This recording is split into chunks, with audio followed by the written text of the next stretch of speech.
Good morning, good afternoon, good evening, everyone. This is Geaux Stros. I apologize for the later than usual start.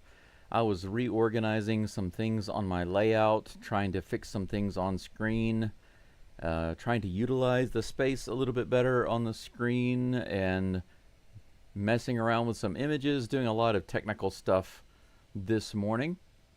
So, a little busy just trying to make things better for everybody. So, I think I've got it basically ready to go in just a moment here. Framber Valdez is taking his last few warm-up pitches on the mound, and I will be up and going in just a moment, ready to go. I'm trying to get the live chat going on the side of the screen here so I can see what you good folks are saying and doing. There we go. That's what I wanted right there. Okay, should be good to go. And the game screen is right there. Preview screen is up and ready to go.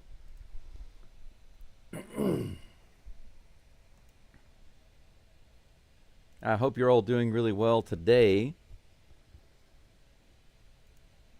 Altuve out there in left field today, looks like. Taylor Trammell is out there, center field. Valdez on the mound, ready to go.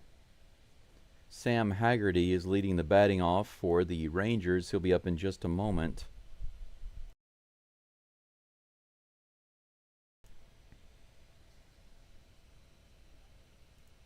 Mount. Oh, Judy. He says, "Where's Mr. Sushi?" I thought it said Mount Sushi there, but that actually sounds pretty cool. Mount Sushi. Welcome to Mount Sushi. All right, Framber is on the mound. His warm-ups are finished. Batter's in the box. Here comes the first pitch to Haggerty. Right in there, 91 miles an hour. Indeed, it is the collapse of the Rangers today. Hoping for something good out of tonight. Can't give the Rangers another free win, says Crispy. I agree. This is hit to the right side, but Dubon backhands it, makes a bad throw to first base. Walker tries to grab it and tag Haggerty, but Haggerty dives under the tag. Look at this.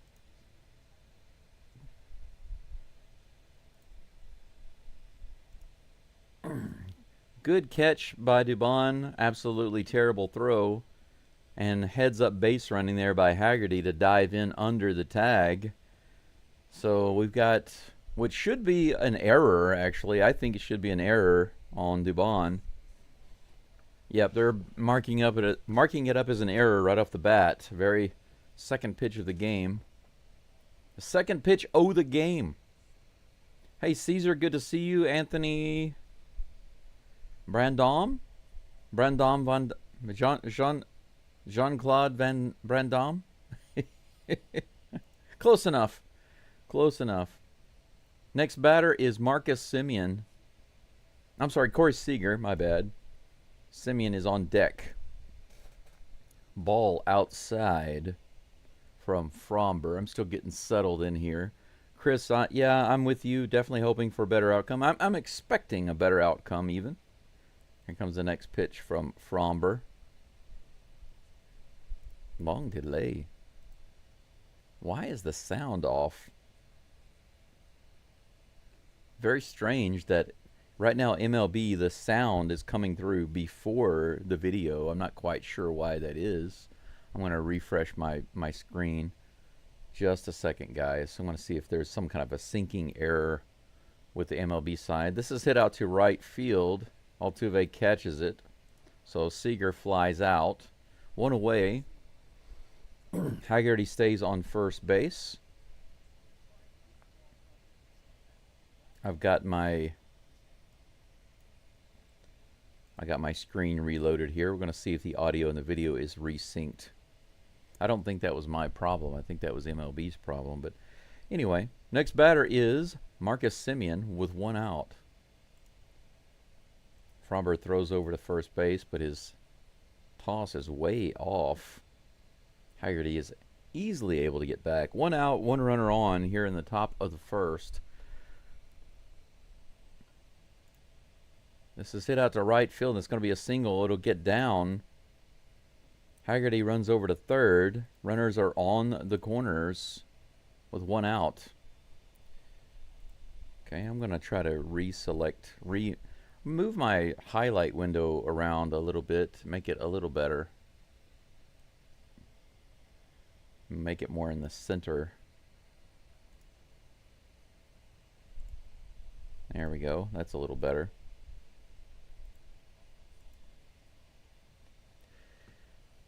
Yeah, MLB has a problem right now, guys. The audio is a few seconds ahead of the video.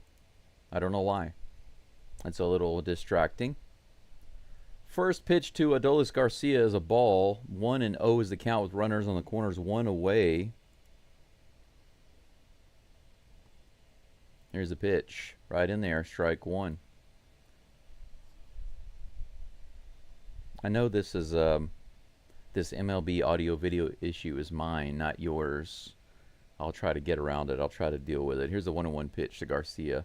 Fouled off. It's 1-2. Anthony, good morning to you. Caesar, Venture, good morning, good afternoon, good evening to all of you. Crispy, Chris, Judy, even. All of you good people, thank you for being here. Got about 22 people following along right now and 7 likes. Got started a little late. I apologize for that. Here's the pitch. It hits him on the foot. Garcia gets hit on the foot. Semien was actually on his way to second base for a steal. But on a 1-2 pitch, Valdez hits him on the foot. Boom, right on the side of the front foot.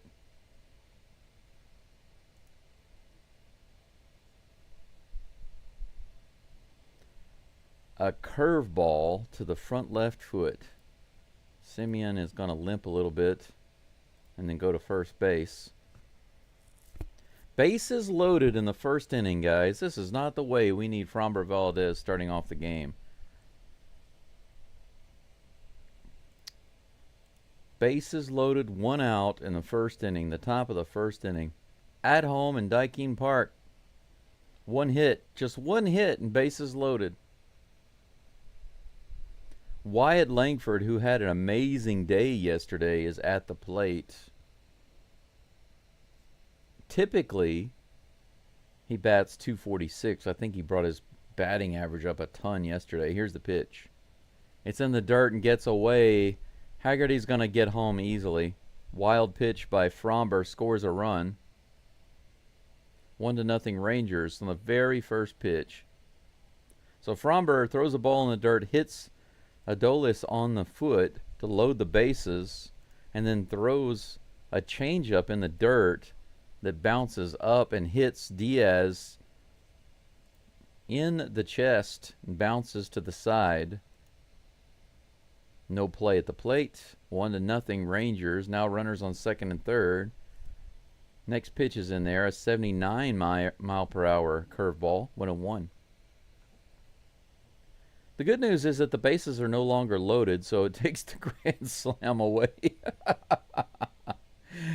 Always look on the bright side of life.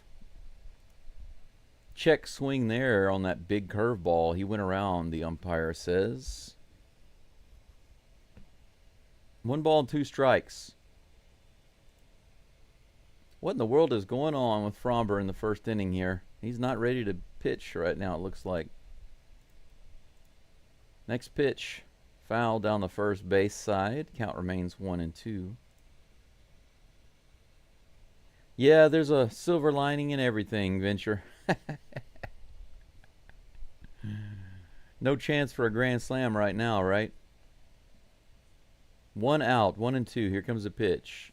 Swing and a miss. Fromber picks up a strikeout. Now he's looking more like himself.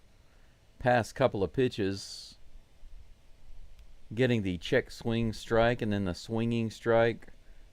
That's a K for Fromber on that nice toss. Got in there pretty quick. 2 outs. That brings up Jonah Heim. Too far inside on the first pitch. 1-0.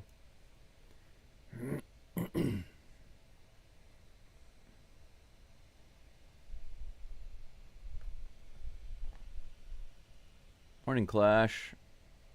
How's it going? Breaking ball low.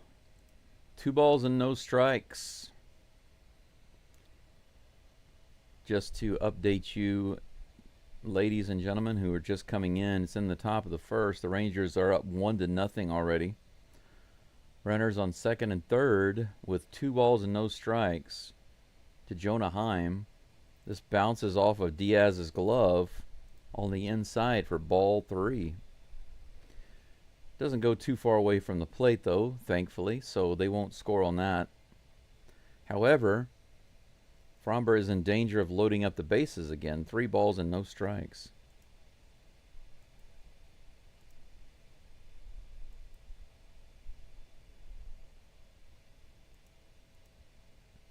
Here comes the next pitch. Right in the top of the zone. 94 miles an hour, strike 1, 3-1. Jonah Heim batting 200 basically in the last 11 games or so. He fouls this one off down the third base side. Now the count is full. Venture says, at least I got my grilling done before the rain started. That's good. Nobody likes to grill in the rain. Well, maybe somebody does. Most people probably don't prefer to do that. Here comes the full count pitch. Strike 3 right down the middle. How about that? The nice sinker. So Fromber gets himself into what can only be known as a Gordon old-timey jam. Gives up a run, but manages to get himself out of it finally.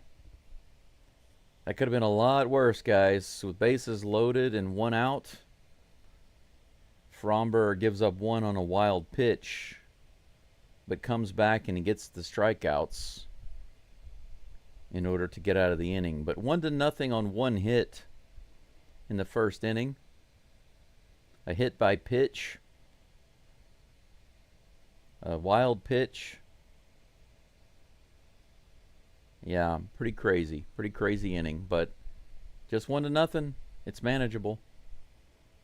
Astros are due up in just a moment. Let's take a look at the Astros lineup for today. Today on the menu we have Isaac Paredes batting first at third base.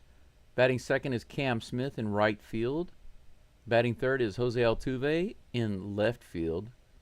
Batting fourth is Christian Walker at first base. Batting fifth is Caratini in the DH position today. Batting sixth is Yainer Diaz, who is catching in this game. Batting seventh is Taylor Trammell. They moved him up a little bit. He's in center field covering for Jake Myers. Mauricio Dubon is at shortstop covering for Pena. He's batting eighth. Bryce Matthews is back in the game today at second base, batting ninth. Let's see what the Astros can do today. They've got 1, 2, 3 of the younger guys in there in the lineup today, and one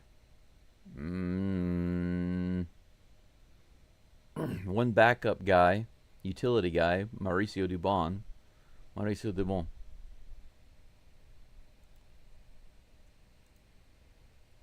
It'll be so nice when I start seeing these names like Pena, Alvarez back in the lineup, Myers. Jacob deGrom is on the mound for the Rangers, and he's facing Isaac the ball. Here comes the first pitch. Right in there. Strike one. Hey, Mr. Page, how's it going? Good to see you. Mr. Page says, hope everyone's doing well today. Don't care that they're limping into the All-Star break. Just get healthy and they'll be in good shape. I agree. Swing and a miss by Paredes. 99 miles an hour from DeGrom, and the count's 0-2. Paredes is going to take a little time out. Yeah, speaking of limping to the All-Star break, I limped to 700 subs. Subs went crazy last month, over 300 extra. But I guess it's because the Astros are losing. Recently, they've been losing a lot, and it's caused everybody's attitude to go down. So my subs have gone down. So as the Astros go, so my subs go. Here comes the 1-2 pitch in the dirt, ball two. 2 straight balls to Paredes after the first 2 strikes. Venture says, do you think the Astros will make any moves before the trade deadline? Maybe pick up a starting pitcher? I sure hope so. I really hope so. This is hit high in the air. Should be playable in the infield. The pitcher's underneath it. Who's going to get it? DeGrom looks like he's going to try to get it, but he moves out of the way. Duran, the first baseman, comes over and takes it. So Paredes flies out to the pitcher, or to the pitching mound. I just realized that my hot water is ready and sitting in there for my second cup of coffee. I'll try to run and grab it in just a moment. Here comes a pitch to Cam Smith. He rips it to the left side, backhanded by the shortstop, fires over and barely gets him. 1 pitch ground out. I'll be right back.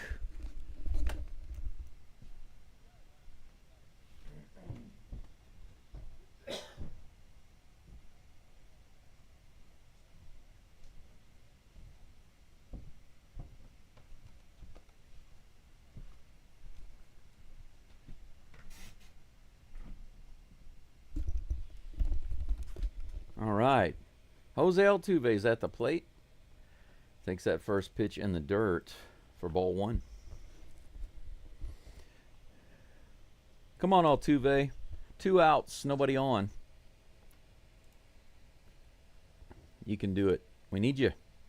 This is hit hard to left field, all the way out to the wall. It might be gone. Yes! No, it's off the top of the wall, but they call it a home run. Yes, it is a home run. Heck yes. Altuve evens it up with 1 shot to left field.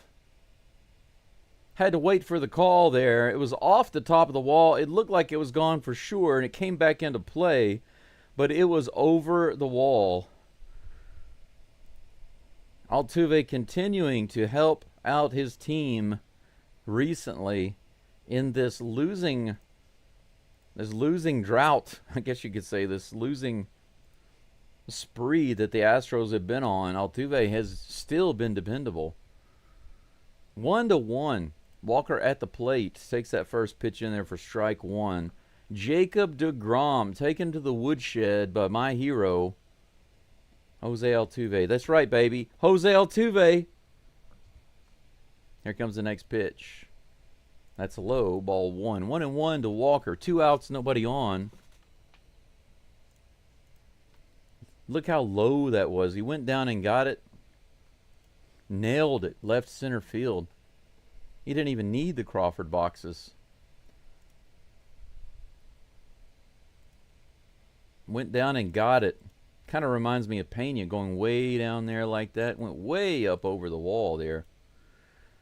Walker fouls that one off. The count is now 2-2.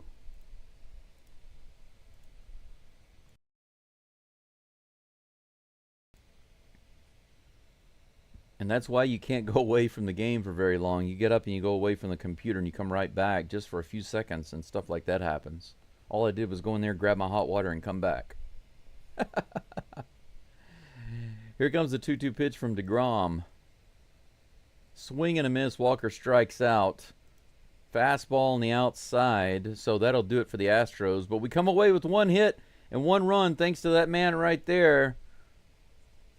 Altuve just going kind of crazy right before the All-Star break.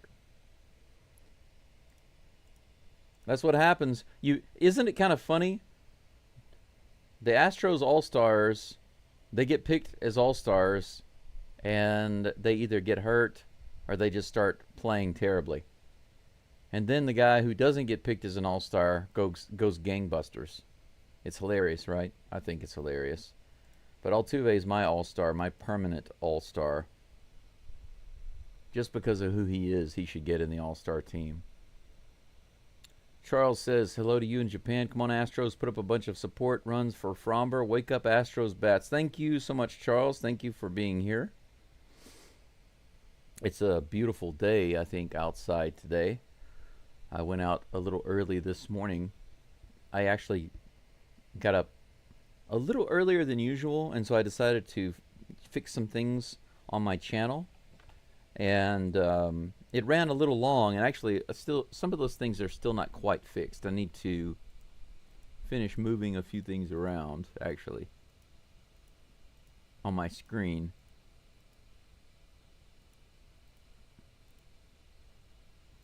How do I click that? There it is. There we go. I'm going to move that over.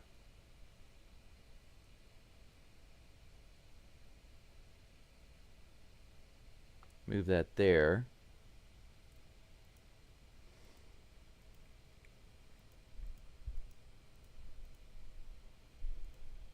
It's so difficult to click on things in this software. You just have to keep clicking and clicking and clicking and clicking and clicking until it finally gets there. All right, now let's move the text right there. Move it up.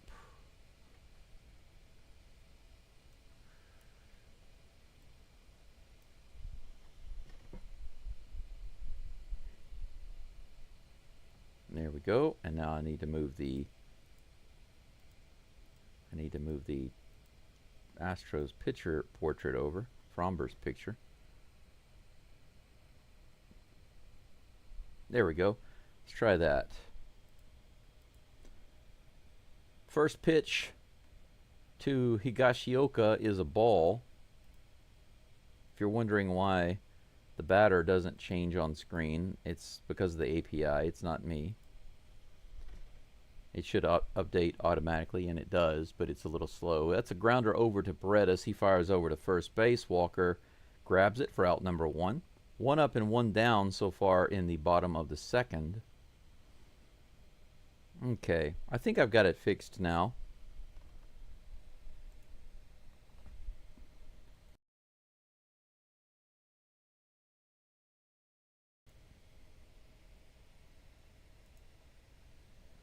Josh Smith at the plate. First pitch is a ball. Here comes the next pitch. Just a little outside, ball 2. 2-0. All right. I think I've got everything sorted out on my screen. Here comes the 2-0 pitch. Fromber gets him swinging there. Man, that was a crazy looking pitch. That had so much movement on it. It was insane. I don't even know how that was even slightly. That was almost caught by Diaz. I don't even see how he got his glove on that. It moved so much. Here's the 2-1 pitch. Another one, swing and a miss or foul ball. Yeah. This is throwing me off, guys. The audio and the video on the MLB site, on the MLB TV site, is not synced. So I'm hearing sounds at different times. Fouled off. Count remains 2-2 against Josh Smith.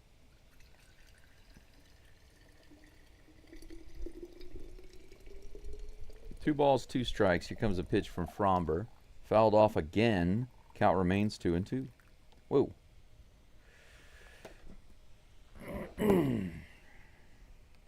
This water is really, really hot. Trying to pour myself another cup of coffee, but fouled off again, and Josh Smith loses his hat. His helmet comes off. Count remains 2-2. So after the first 2 balls, Josh Smith has just been swinging, swinging, swinging. 30 pitches now for Valdez. Here comes the next 2-2. This is it straight up in the air. A little golf swing like a... Wow, look at that. Taylor Trammell comes diving in. Altuve backs up, and Trammell comes diving in out of nowhere to get that catch. Out number 2. What a great play. Altuve, luckily, he backed up there. He didn't try to charge in and get it. Trammell's really fast, and he went diving in there and got it. Good catch. Man, Trammell is a go-getter. If he starts hitting the ball, I like his attitude. Keep him in there.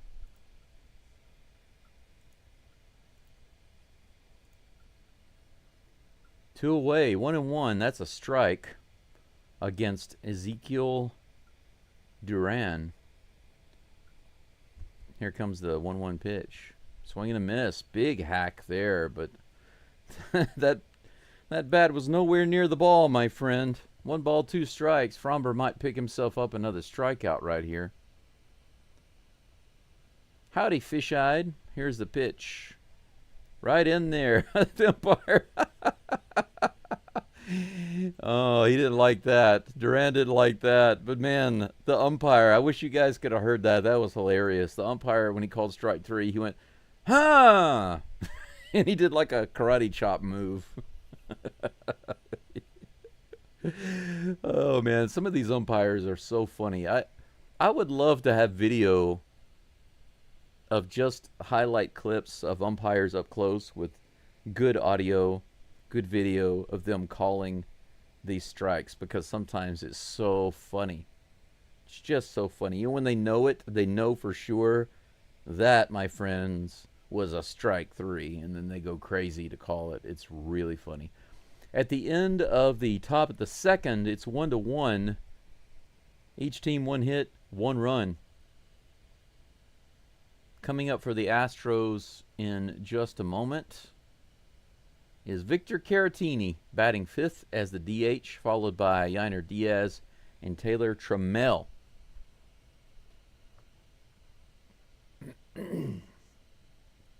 Ace of Water says, can't believe he did it. If you're talking about Altuve, I can believe it. And let's see here. Patrick, hello to you. Thank you for being here. Willard, do you think that the Astros should get Sandy from the Marlins? I really don't know. I really don't know enough about Sandy to give my opinion on that. But I do know that the Astros need another starting pitcher. Right now, we just... I was listening to a podcast earlier, and they were talking about McCullers, and they basically... They said a couple of things that were really interesting. One of those is that on the road, McCullers' ERA is like .46, but at home, it's like 11 point something. So McCullers is getting blown up at home right now, but on the road, he's owning the other teams. Right now, the sample size is a little small, but you never know if there's something there. However, his main problem, he has 2 main problems. One is too many walks. The second thing is he's leaving too many pitches in the zone, and they're crushing it. If he can fix those 2 things, but traditionally he hasn't been able to fix those things. Look at this. Caratini goes out to right field, but it's going to be playable at the warning track. He got a little too far underneath it. That was a nice ride by the Batman, but just came up a little short. Too much air underneath it. Very first pitch, out number 1. I think MLB has a lot of problems today with their API, their audio, their video. Low and outside to Diaz. Ball 1 on that first pitch. The information on the screen isn't updating as fast as it should. The audio has been out of sync. It's been strange today. Outside and low, Diaz holds up. 2 balls and no strikes.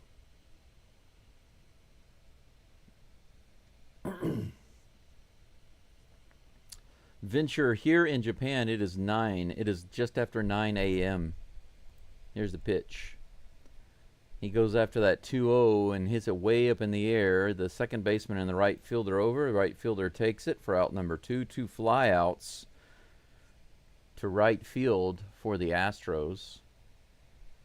2 up and 2 down. Taylor Trammell comes to the plate.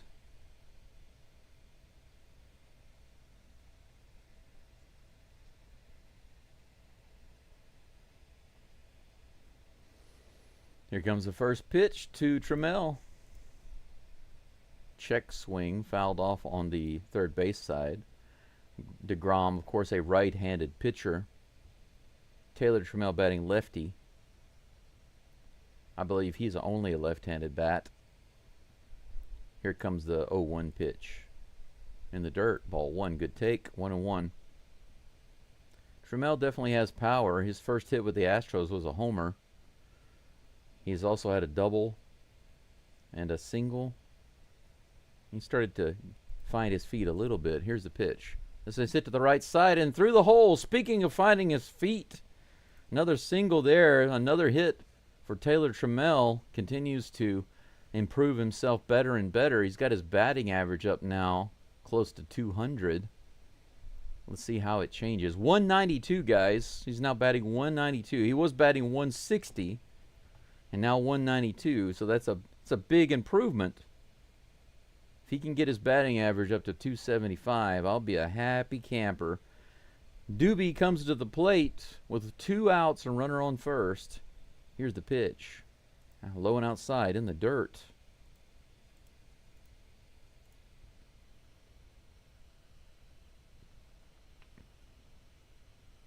Yeah, Willard, if he's an ace, then he's welcome. Add him. Is he a lefty or righty? I can't remember. Fouled off of the plate with a check swing by Dubon. 1-1 is the count.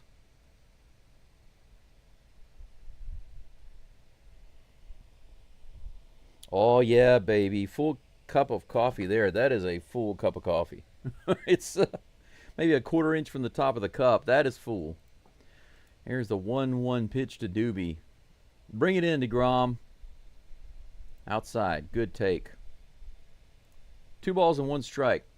Taylor Trammell is really fast.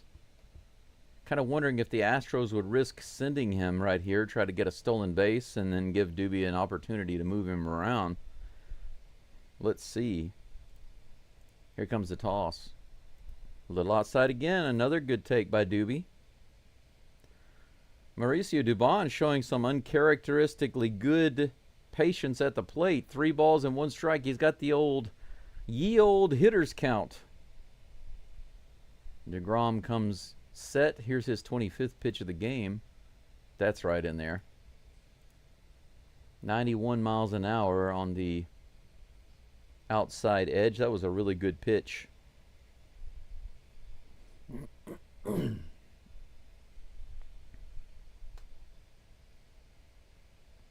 Full count, 2 outs, runner on first.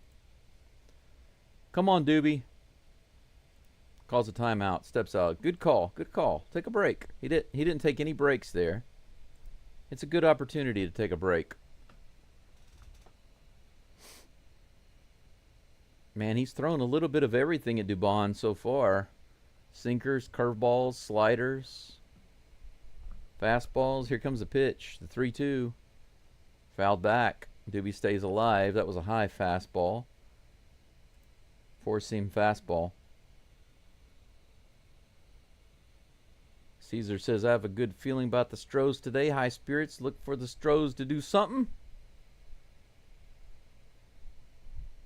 Yep. Better chance today than the previous days, right? Here comes the 3-2 pitch. Outside, ball 4. Good at bat by Dubon. Doesn't move the runner around, but he does move him to second base with that walk.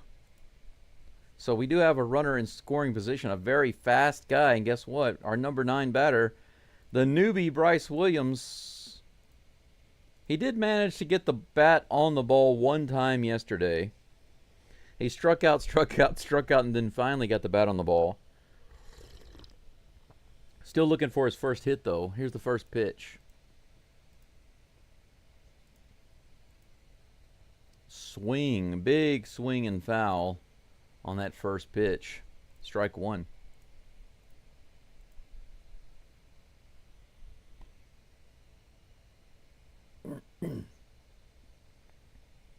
Here comes the 0-1 pitch to Matthews. Low, good take. Ball one. The count is even. Hey, Paul. Yeah, they were down in the top of the first, and it could have been a lot worse. But Fromber got out of it, and then Altuve tied it up. So we're even Steven right now. Here comes the 1-1 pitch outside. Another good take. DeGrom has thrown a lot of pitches out there over the past couple of batters. Just several inches off the plate.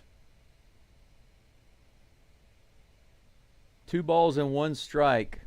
How awesome would it be for Bryce Matthews to get his first hit right here and score a run? Here's the pitch. Swing and a miss. Man, 92 miles an hour slider in the low part of the zone. That was a good pitch. Good one to swing at, too. Just couldn't get the bat on it. That evens the count, 2-2. Come on, Matthews. We need you, buddy. Big hit right here, man. Win over this crowd. Here comes the 2-2 pitch. Swing and a half swing rather. Half swing miss. Fastball up and outside. He didn't even commit to it on a hard swing. He just kind of went halfway around. He was fooled on it. Strike 3. So that's another strikeout for Bryce Matthews. Bryce Matthews still batting 0 right now for the Astros. Goes hitless. His first strikeout of the game and about his 4th strikeout since yesterday. He's still trying to find it. He doesn't have a really bad eye overall. He's just not getting much contact. He's only put the ball in play 1 time. He's a young guy, but it does bother me to see the new guys strike out so much. Just come into the game and first 5 at bats, strike out 4 times.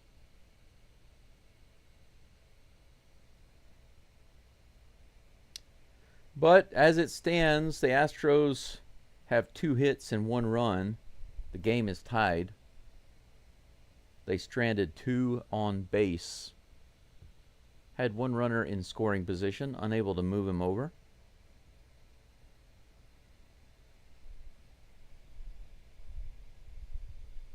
Fromber is going to be back up on the mound in just a moment. He is up to 35 pitches. 23 of those are strikes. DeGrom is at 32 pitches. 18 of those strikes. So DeGrom and Valdez are similar, only a 3-pitch difference overall. But Valdez has 5 more strikes than DeGrom. So looking just at the pitch count and the strikes, Fromber is winning that battle. However, walks. Dubon has walked 1 time, so DeGrom has given up 1 walk, and Fromber has hit 1 batter. So it's kind of a wash. Kind of a wash there. They're pretty even right now, overall. I will say this. Fromber hasn't given up any earned runs through actual hits. That's in there. The first pitch to Sam Haggerty. Strike 1.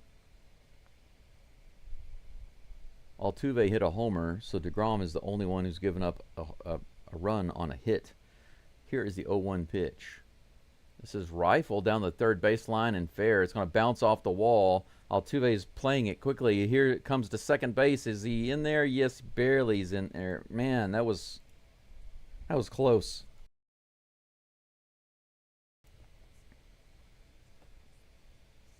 Haggerty rifles that just down the line past Paredes. Altuve played it about as quick as he could. He barely got into second. So we have a leadoff double with no outs. First pitch to Corey Seager is a ball. 1-0 is the count. Yeah, DeGrom is not solid right now. We can break him. Here's the pitch. Way high, ball 2. Seager ahead in the count, 2-0. 2 hits now for both teams. 2 hits, 2 run. I'm sorry, 2 hits, 1 run. Seager flew out his last at bat.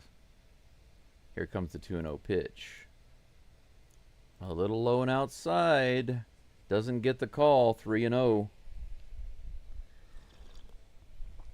Oh, goodness gracious. 3 balls and no strikes. Here's the pitch. He actually went after that one. What do you know? Don't see that too often. It was a sinker on the inside. He fouls it off down the first baseline. It's now 3-1. I guess Seager's really wanting a pitch to hit.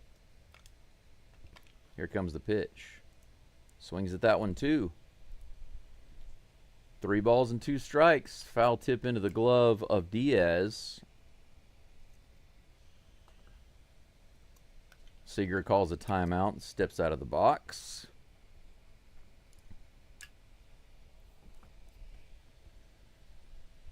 Full count right now, guys, with no outs, runner on second. Seager at the plate. Here comes a pitch from Valdez. Opposite field line drive caught by Paredes, who holds a runner at first, or at second, and throws over to first. Apparently that was a one-hopper. I thought it was a line drive.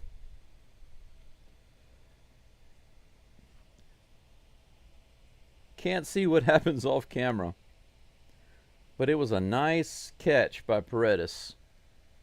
Fromber gets out of the full count at bat. 1 away.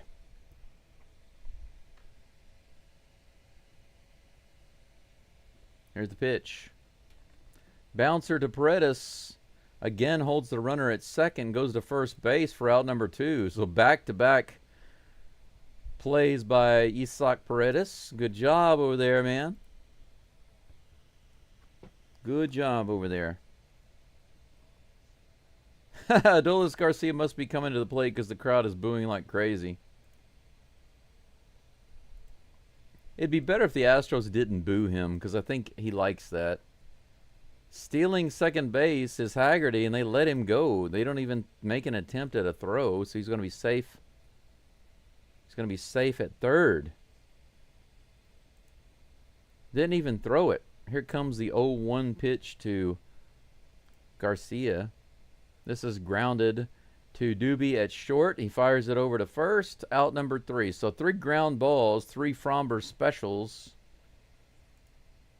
1 sharply hit double down the third baseline was all that Fromber gave up, and they let the runner steal third.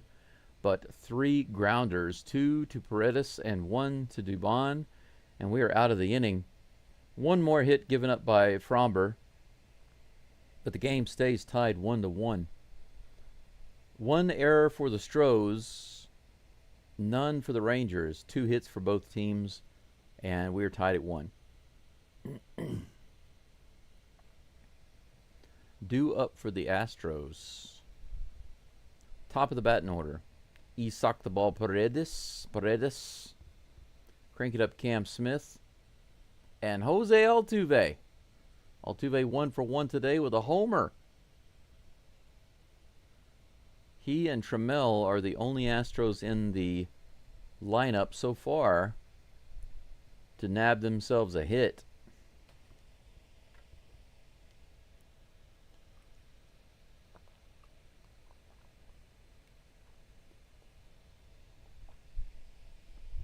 man, that's good. Second cup of coffee with the same coffee grounds, of course, doesn't taste nearly as good. But when you add a little bit of creamer, it improves it a lot. It really does. How many people do we have following right now in the live stream? 41, it says.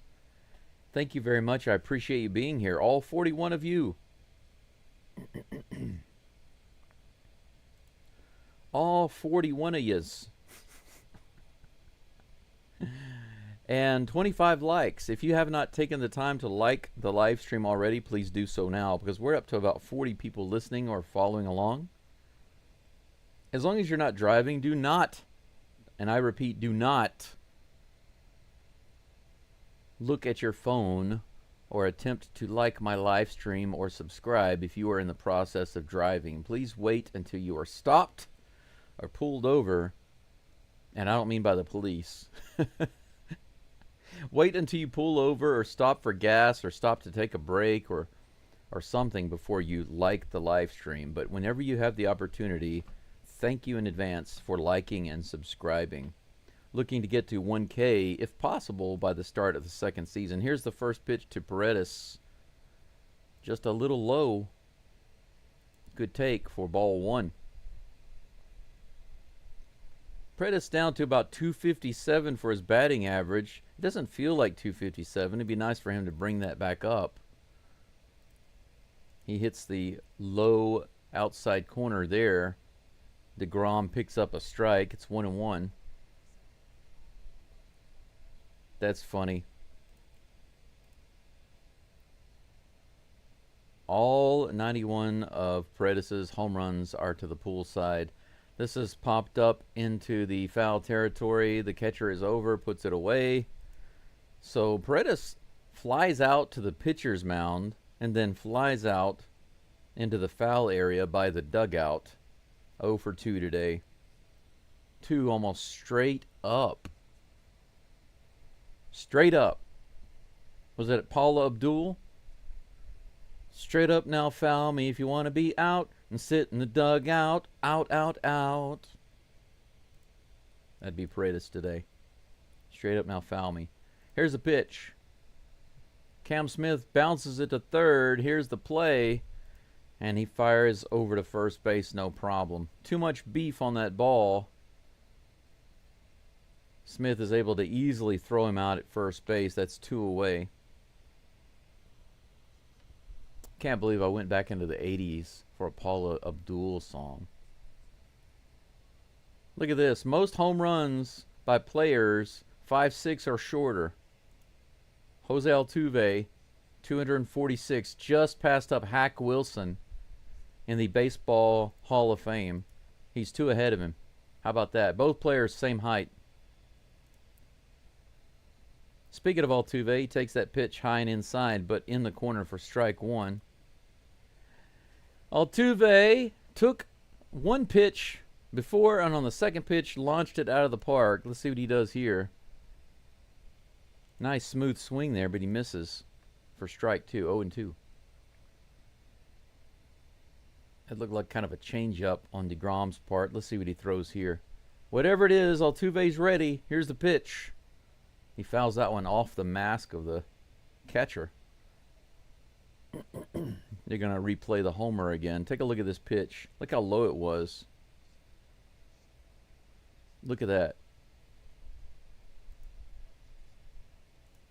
Here comes the next pitch to Altuve. Little outside there. I was about to say a little high. He kind of looked high at Altuve. 1 ball and 2 strikes. 40 pitches now for DeGrom. Here comes the next one. Low and outside in the dirt. 2-2.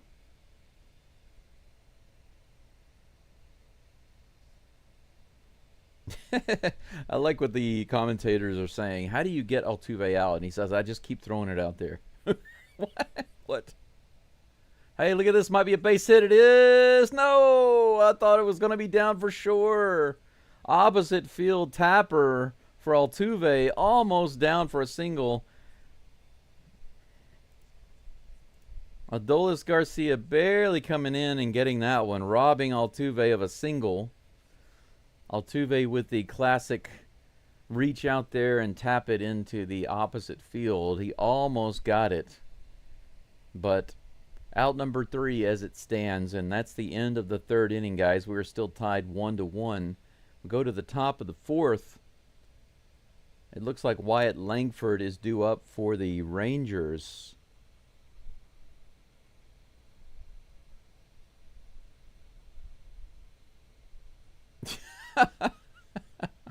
some of the chats are funny. These are funny. Brendan, welcome back. Haven't seen you in a little while. Nice to have you back. Clash says, never tell me what to do with my phone when I'm driving. I'm putting you in timeout. 30 minutes not watching your stream. Oh my God, I deserve it. I deserve it. Hey, look at the bright side. At least I'm not telling you to wear your seatbelt. That's none of my business.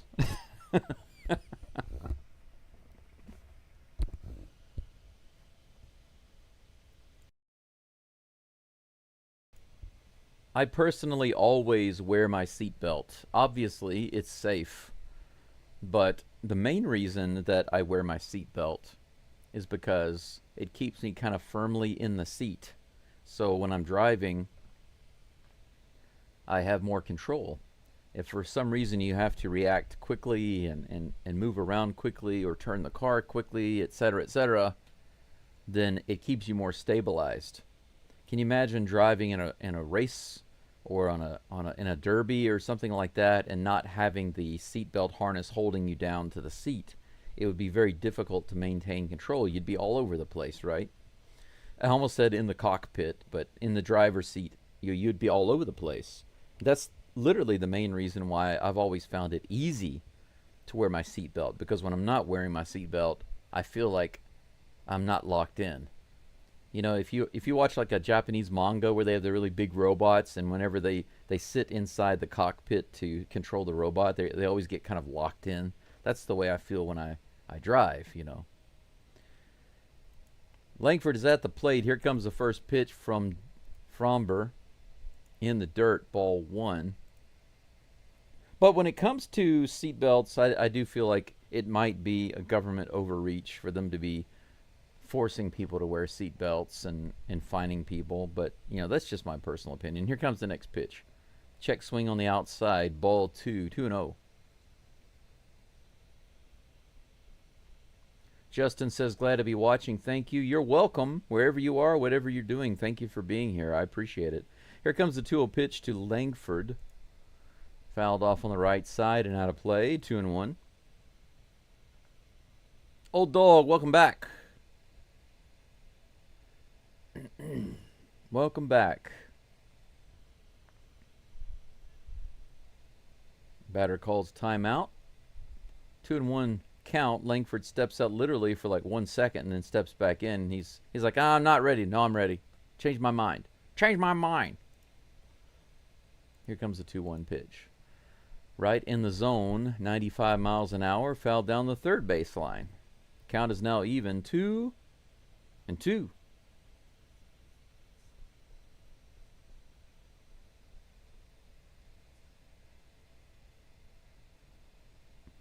2 balls, 2 strikes, no outs. Here comes the pitch in the top of the fourth. Swing and a miss.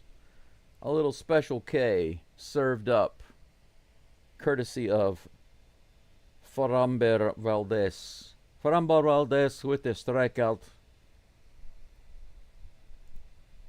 They're comparing this Astros fan with our Adolis Garcia's outfit. I love it. The yellow hair and the yellow shoes and the yellow that he's wearing. The neon yellow. Strike 1 delivered to Jonah Heim. 52 pitches now for Fromber. Here's the next pitch. On the inside edge, strike 2. Look at that. Heim might want to take a timeout and rethink his life. He doesn't want to smoke any death sticks. He wants to go home and you know the rest. You know the thing. the thing. Look at that. that was so ridiculous. I couldn't even describe it. You guys got to look at this. Look at this. In the dirt, swing and a miss, and he picks it up. He tries to tag him, and he scoots out of the way. it looked like a parent trying to go after a child. Strikeout number 2. Diaz has to wind up throwing it to first base, but they get the out. 2 away. 2 strikeouts for Fromber this inning. He's now facing Kyle Higashioka, who proceeds to swing and miss for another strike. That literally looked like a child and a parent, because he was like dancing and trying to avoid the tag, and then he jogged down to first base. Diaz forced to make the throw. That was funny. Here comes the pitch. Woo, right on the outside edge. Beautiful pitch. That'll be strike 2. 2 outs, 2 strikes, no balls. Here's the toss in the dirt. He doesn't go after it. He tried to make him go after it, but he was ready for it. 1 ball, 2 strikes. I didn't say any. What? Confident? What have I said? What have I said that's being confident?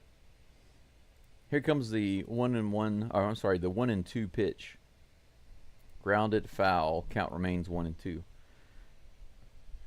Dragon, I don't know what you're talking about because I haven't said anything to bash the Rangers. Justin says, let's go Valdez. He's doing well, isn't he? This inning is looking pretty good. 1 more strike. I was not making fun of the batter.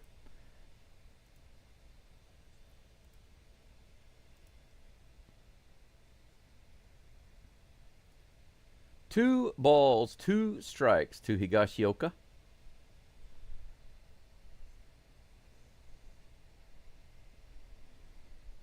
Here comes the 2-2. This is fouled off. The count remains 2-2.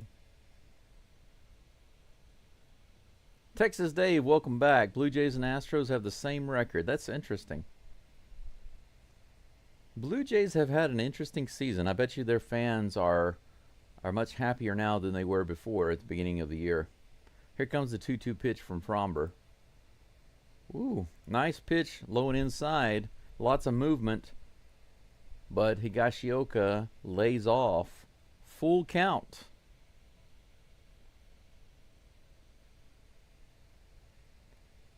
Good job, Dragon. Keep watching and driving. Do as you like. Enjoy your life. Why not? You only live once. Swing and a miss. All right. How about that? Another K for Fromber Valdez. Now, I believe, if I'm not mistaken, that strikeout right there was specially made for Dragon in the live chat. That last strikeout. So 3 up and 3 down. No problem for Fromber in the top of the 4th. Now he's looking pretty darn solid, like he's normally accustomed to playing. DeGrom will be back up on the mound in a moment. Just waiting for the cracks to finally turn into a gusher. There are some cracks in the dam against DeGrom. Hopefully the Astros are able to kind of dig in and let that water through. Christian Walker is due up in just a moment, followed by the Batman Victor Caratini and Yainer Diaz. The only 2 hits today are from Trammell and Altuve. Wow, old dog. Seattle 15, Detroit 7. That's nuts. Talk about a total pitching breakdown on both sides. Clash asks, Brandon, do you like CDs? Yeah, I don't like all CDs, obviously, but I do have some CDs. You know, being in Japan, actually, I've always liked collecting CDs. When I was in America, I had a lot of CDs. I had a huge collection of CDs. And I used to go down to the used shops and browse and check out new CDs and collect some rare CDs and stuff like that. And, of course, when I left the U.S., I left all that behind. And but when I got to Japan, they've got a culture here, you know, of retro stuff, you know, DVDs and CDs. and old game cartridges and game systems and stuff like that. It's pretty cool. I like that they still have this culture here of using old things. By the way, I still have a tube television in there, right in my main room in there. I have a tube television connected to a Super Nintendo. Here it's called the Super Famicom. It's not called the Super Nintendo, it's called the Super Famicom. So I have that hooked up in there with Street Fighter 2 Turbo and some other games. Here's the first pitch to Walker. Low and outside, ball one, good take. Why do you ask? By the way, Clash, if I like CDs. My neighbor Mibu-san, the Japanese guy, gave me a CD. Swing and a miss, up and in to Christian Walker. 1 ball, 1 strike. When I left Onomichi City after I finished Japanese school, he gave me a going away gift of a CD. Taken for ball 2, 2-1. And it's Bobby McFerrin. It's a Bobby McFerrin CD because he loves the song Don't Worry, Be Happy, and he used to play it every morning. Here's the pitch. Fouled off. 2 balls and 2 strikes. He knew that I was dealing with a serious cancer issue, and so he told me it was very important that I don't allow myself to worry, just be happy. And so he played it every morning. I could hear him outside milling around, and he would always play it. It was nice to hear that in the morning. It was like a good way to start the day. I really appreciated that. And whenever I left to come back here to Hiroshima, he gave it to me. Here comes the 2-2 pitch to Walker, and another strikeout. Low and outside on the slider, swing and a miss. Walker fouled off a couple, was not able to put the bat on that one, and he has 2 Ks today. Victor Caratini will come up with 1 out, nobody on, here in the bottom of the 4th.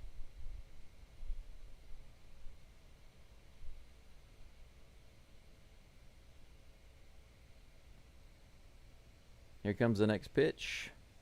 First pitch to Caratini's in there for strike 1.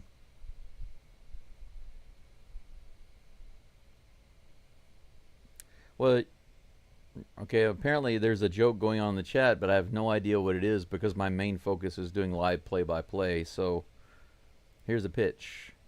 Caratini takes that one in the dirt. 1 ball, 1 strike to Caratini. If you guys think getting the live streamer is number 1 something you should be doing with your time, and number 2 something to brag about, then you need a better life. Here comes a 1-1 pitch. Outside. 2 balls and 1 strike. Good take by Caratini. 1 out, nobody on.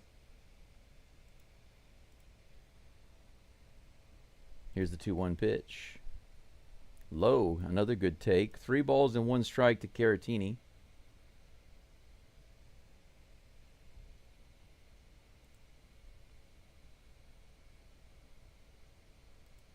How about 5 minutes of timeout, Clash? How about that? Here's a pitch. Swing and a miss. Full count. That ball was in the dirt. That was clearly ball 4. Caratini could have been on base with 1 out. But instead, he's going to have to face another pitch, a full count. Guys, if you're just trying to, if you're going to try to stir up stuff in the chat or stir up stuff with me, then you're in the wrong place. This is tapped to the second baseman. He fires it over to first base. Caratini grounds out for out number 2. I think you're forgetting, if you guys are in this chat or on this channel, you need to realize something. The main reason I'm here is to do live play-by-play for the Astros. Some people can't be in the live chat. They're just listening in. They are my priority. Anybody who's listening and watching for the game, they're my priority. People being ridiculous in the chat are useless. So I'll put you in timeout, and if you continue to be silly, I'll just remove you from the channel. Diaz is at the plate. First pitch on the way. Swing and a miss on that high fastball. 98 miles an hour on that one. DeGrom cranking it up a little bit on Diaz. 0-1 with 2 outs, nobody on. Opposite field hit. Come on, Diaz. Here's the toss. High and outside, ball 2. Another 98 mile per hour pitch.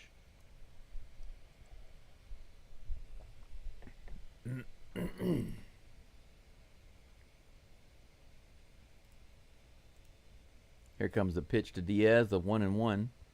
Fouls that one off at the plate for 0-2. I'm sorry, 1-2. Texas Dave, konnichiwa to you. Maybe even ohayo gozaimasu because it's still morning here. It's not even 9:45 in the morning.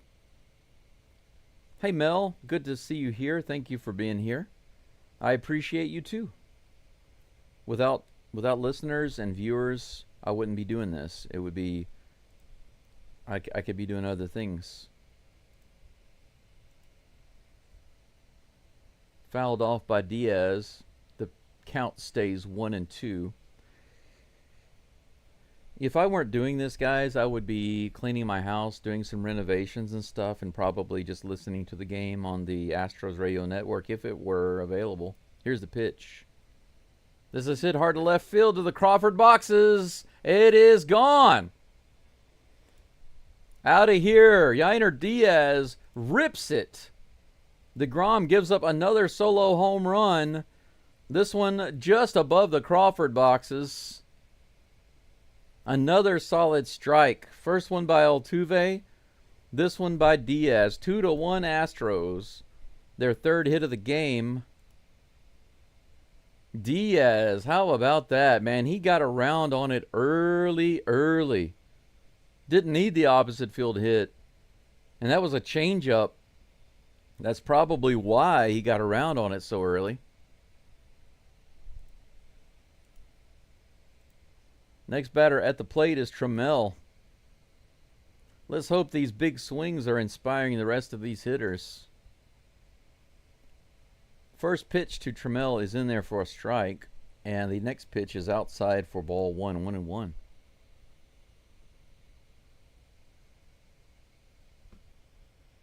Branham says, I just went 65 in a school zone watching your stream.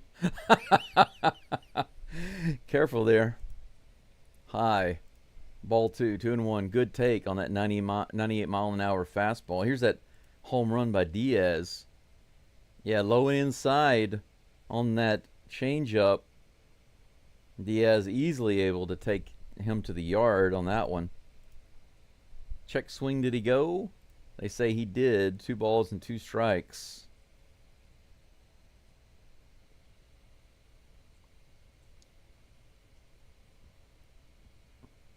You changed your name to Brandom. Good for you. Jean-Claude Brandom.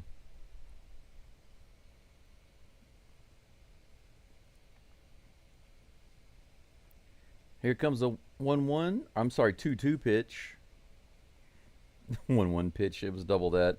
Swing and a miss for Trammell.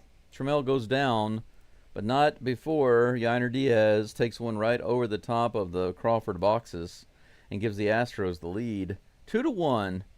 2-1. And Altuve was the first one out of the dugout to give him an arm bash. That's great stuff right there. Astros win this game 2-1. That should be the picture.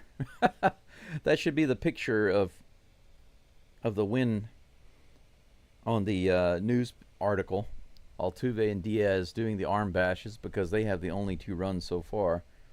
3 hits for the Stros, 2 runs. 2 hits for the Rangers, 1 run. Astros actually have a lead right now.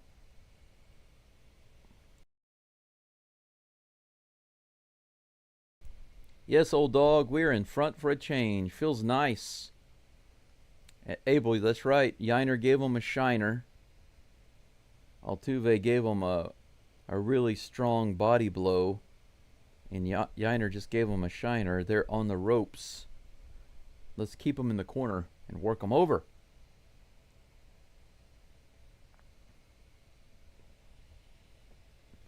Let's see here. Top of the 5th coming up. We're almost at the halfway point, guys and gals. 48 people following along right now in our community. Thank you for being here. 35 likes on the live stream. If you haven't and you're able, please give a like. Recently, I got a message from YouTube that says that I can make my channel available to businesses and companies who would be interested in sponsoring me. It would be really nice if that were to happen. I actually don't need a large amount of income to continue doing this, but I definitely need a larger amount of income to number one, get caught up on all of my hospital bills. I still owe thousands and thousands of dollars in medical bills, and so of course I need to make more. But the other thing is that you can't just stay in another country without some kind of good source of income, and I don't have that yet. Strike one from Valdez, facing who's at the plate. It says Trammell on my screen, but it's not Trammell. It's a Ranger. Is that Smith? It looks like Josh Smith. Foul tip at the plate. Strike two. 0-2 is the count.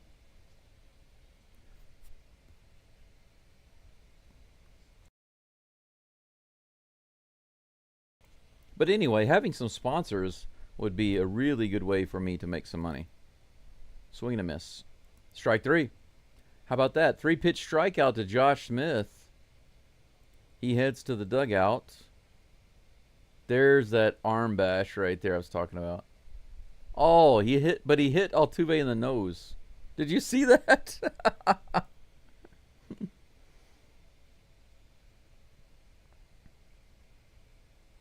They were laughing about it in the dugout after that. He's like, you hit me right in the face, bro. Strike one delivered to Ezekiel Duran. 0-1, here's the pitch. Swing and a miss, man. Fromber looking awesome right now. 0-2.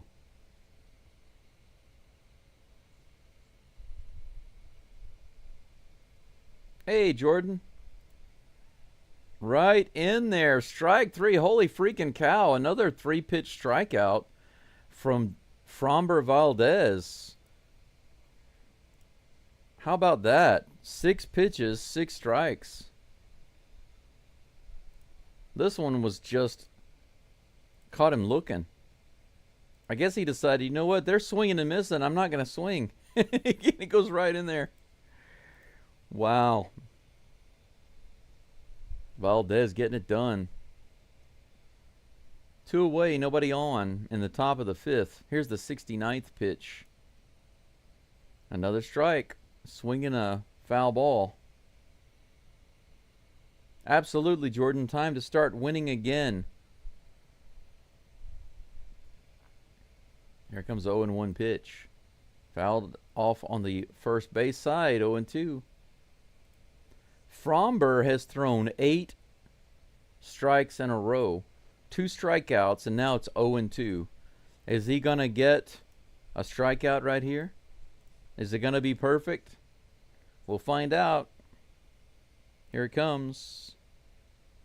Bounces it to the shortstop Dubon, who fires over to first. So he does have a perfect inning, but man, how awesome would that have been to have 3 strikeouts on 3 pitches each? That would have been freaking awesome. But still, 3 up and 3 down. Fromber is really solid right now. Since getting off to a rough start in the first inning, he has been in lockdown mode. I wouldn't say that DeGrom has had a bad game. By all means, no, he's not had a bad game. But he has shown some duct tape and cracks in his pitching. The Astros have capitalized on that primarily from homers. Elbow says, did Fromber just pitch a perfect inning? Well, you could say it's perfect because it was 3 up and 3 down, but he struck out 2 batters on 6 pitches, and then he had 2 strikes on the 3rd batter, and he grounded out. So he almost had 3 outs on 9 pitches. Almost. So in regards to strikeout, it wasn't perfect. But 3 up and 3 down, yes, that was perfect. Valdez is definitely on fire right now. Abel, you're right. After that first inning start, man, he looked a little off, right? Hitting batters, getting guys on base, loading the bases. Wild pitch. And after that, he has just been on. Just 100% on.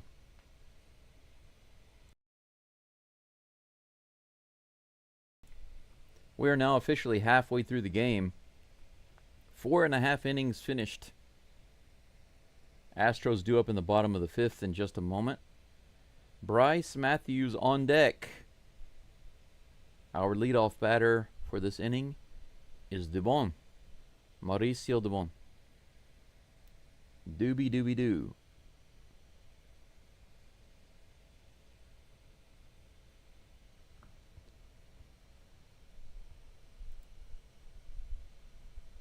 One walk for Dubon today, so he has been on base. Here comes the first pitch from DeGrom. Outside for ball 1.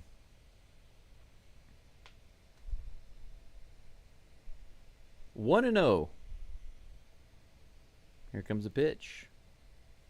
This is hit high in the air. It looks playable at third base. And it's going to be put away for out number 1. So Dubon flies out to third base. Bryce Matthews comes to the plate. He struck out his last at bat. Bryce Matthews actually from Houston. Played football and baseball in high school. Picked in the draft 2023 out of Nebraska. Batting .283 in AAA this season. Here's the pitch. Grounded to the third base side. It's nice to see him not missing the ball. 67 pitches now for Jacob deGrom. 0-1 is the count. Matthews family in the stands again today. Here's the pitch. He hits this one foul down the first base side and into the crowd. 0-2.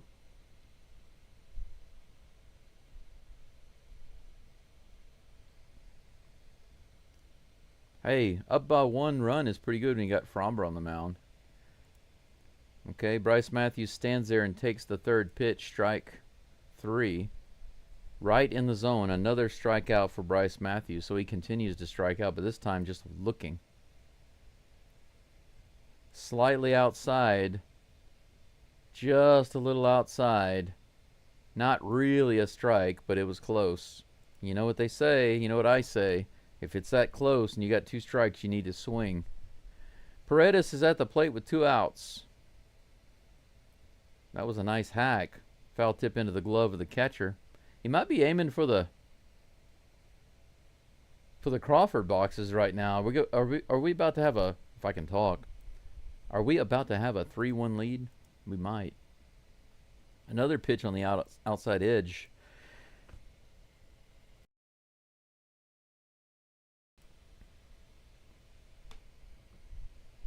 Still trying to get over this cough. Got congestion coming up in my throat here. Have to keep muting the microphone. 0-2 is the count against Paredes. Here comes the pitch. This is lobbed into left field. Not quite the strike that I was looking for. Center fielder calls it, and he puts it away. That's about the easiest inning deGrom has had so far. 8 pitches, 3 outs. Astros up 2-1. We quickly go into the 6th inning. Fromber will be back up on the mound in just a moment.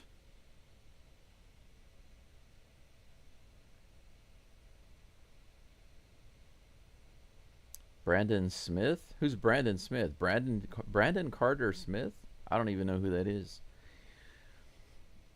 Brendan says, just looked up the Pena injury update. He's begun baseball activities. Sounds good. Yep, that's good. I never felt like it was very serious. Obviously, it's serious enough that he needs to take time off and heal. But even from the beginning, he's been in the dugout. So I take that as a good sign. Definitely take that as a good sign.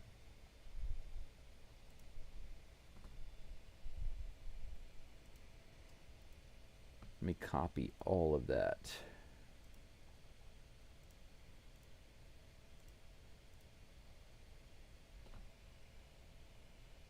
want to delete, yes, and then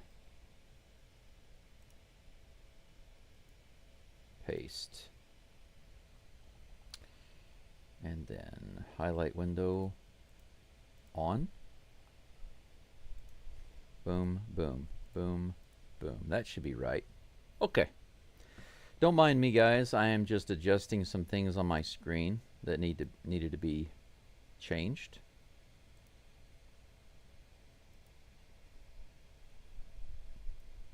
Some things that needed to be adjusted.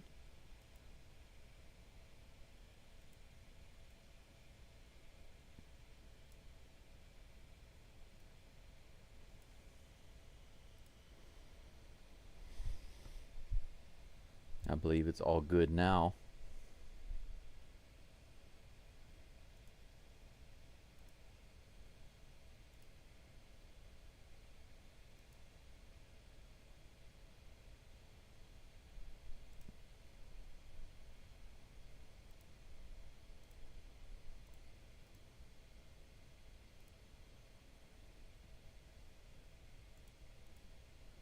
All right.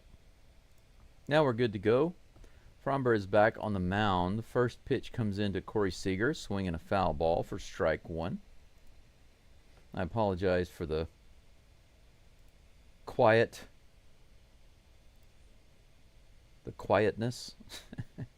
Just trying to adjust some things on my screen. 0-1 pitch on the way. Grounded on the first base side, foul for 0-2. Fromber hasn't thrown a single ball in 11 pitches. 12th pitch on the way. Fouled off again down the first base side. Count remains 0-2.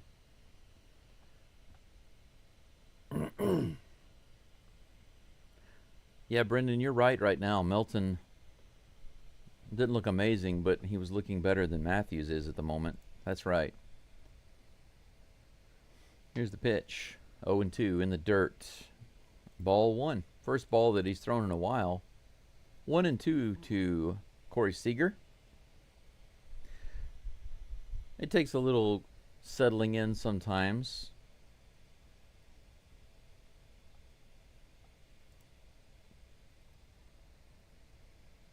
Here comes the 1-2 pitch. It's grounded right up the middle off of Fromber's leg, and it bounces over into foul territory. Seager goes to second base. The throw is there, but he's safe.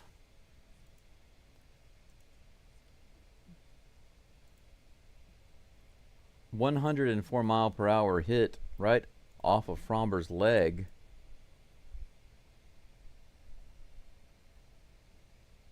He's taking a look at it now. Diaz is out there to check on him. Take a look at this. Boom. Ow. He doesn't seem too bothered by it.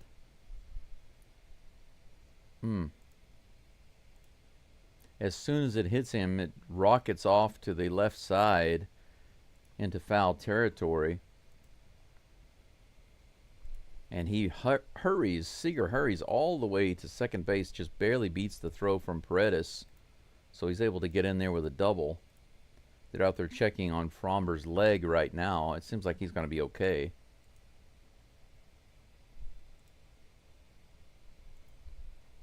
They're leaving him in. 76 pitches right now for Fromber. They're going to let him take a few warm-up pitches. The umpire and Espada want to see how he throws.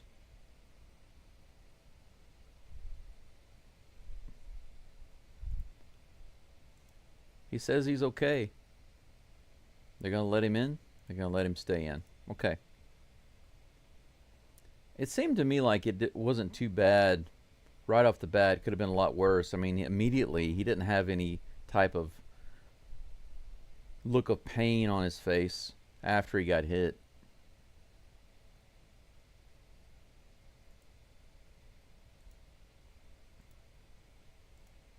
Could have dodged a bullet right there. Next pitch on the way, a little outside and high for ball one. Marcus Semien at the plate with no outs, runner on second.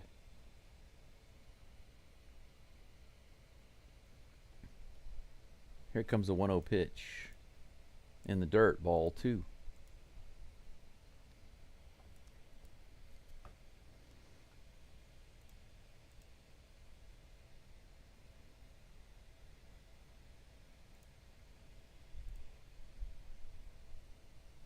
Two balls and no strikes to Marcus Semien.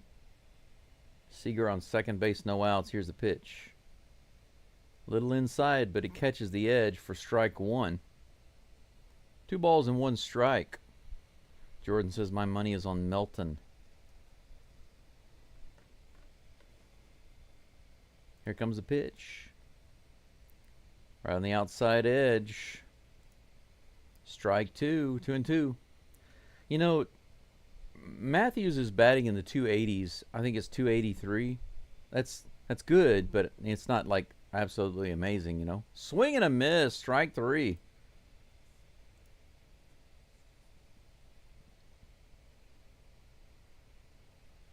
Fromberg comes right back after getting hit and gets the strikeout.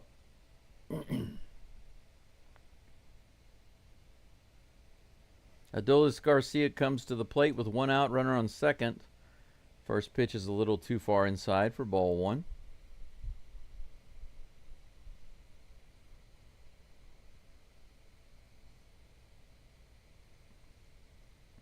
Mr. Page, that's an interesting take there. Here's the pitch. Fouled off.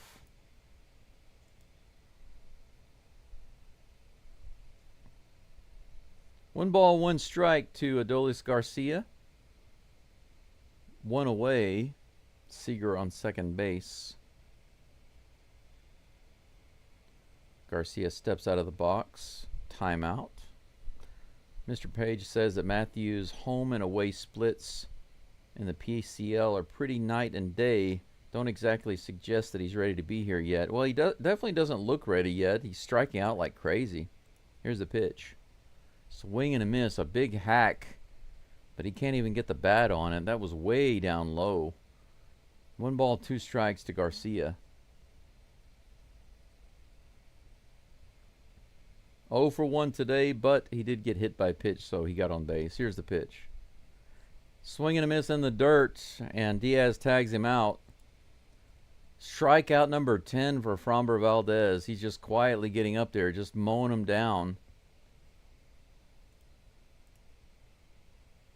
Garcia looking like, actually looking worse than Bryce Matthews right there with that strikeout. Bryce Matthews doesn't look that bad when he strikes out. 2 away. Next batter at the plate is Wyatt Langford, who swings and fouls the first pitch off at the plate for strike 1.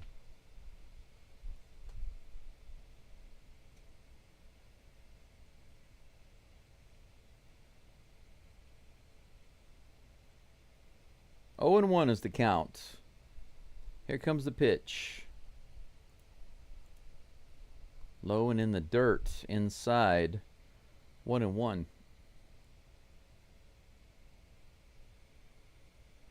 This particular series so far hasn't been a very high view count. Usually it's opposite. Usually the Rangers series is much higher. Here's the 1-1 pitch. Grounded foul down the third baseline. Strike 2. 1 ball, 2 strikes with 2 outs.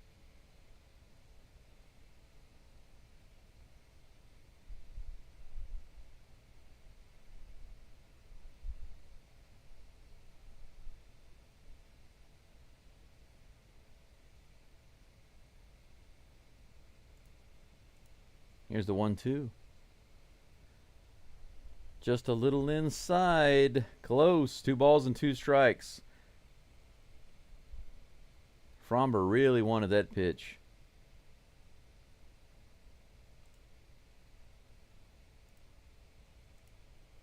They're still trying to tell how much pain Fromber's in.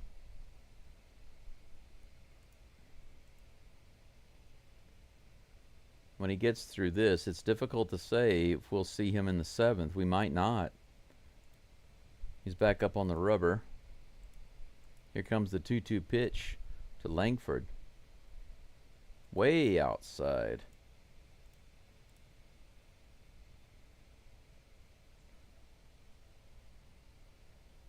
Full count with 2 outs. 63 strikes thrown by Valdez today and around 23 balls. Brian King is warming up in the bullpen. This is hit to left field. That's going to be a single. Altuve brings it in quick. That's going to stop the runner at third base. He doesn't have the ability to get home quickly. So Fromber loses the battle there on the 3-2 count with 2 outs. Kind of surprised they didn't make Altuve throw it home. But I think that Altuve could have definitely got that in, no problem.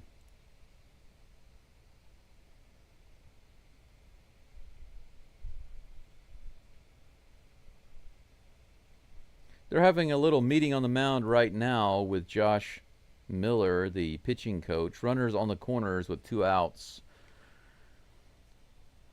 Astros commentators wondering why the Astros, or why the Rangers rather, didn't test Altuve, make him throw home there.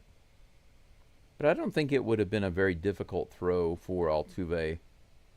It was not too deep.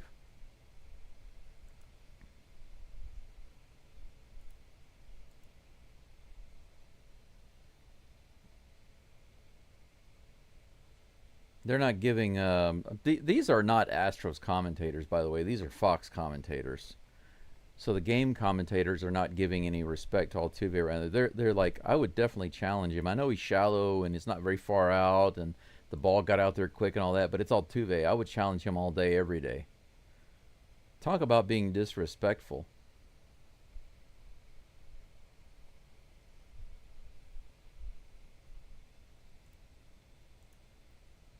Next batter is Jonah Heim. Here comes the pitch.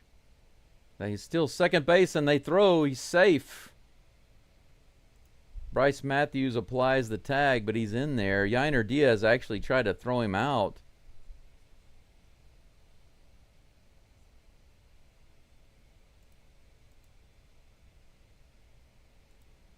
Barely in there.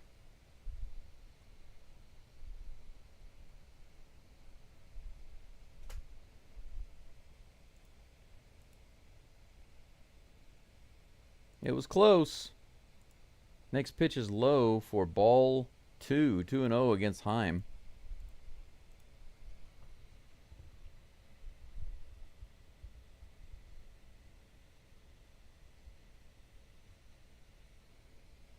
Two balls and no strikes. Here comes the pitch from Valdez. Heim grounds this one up the middle. Doobie. No, that's Paredes. Paredes comes over. Crosses over. Takes it, fires the first, out number 3. Valdez gets out of the inning, doesn't give up anything.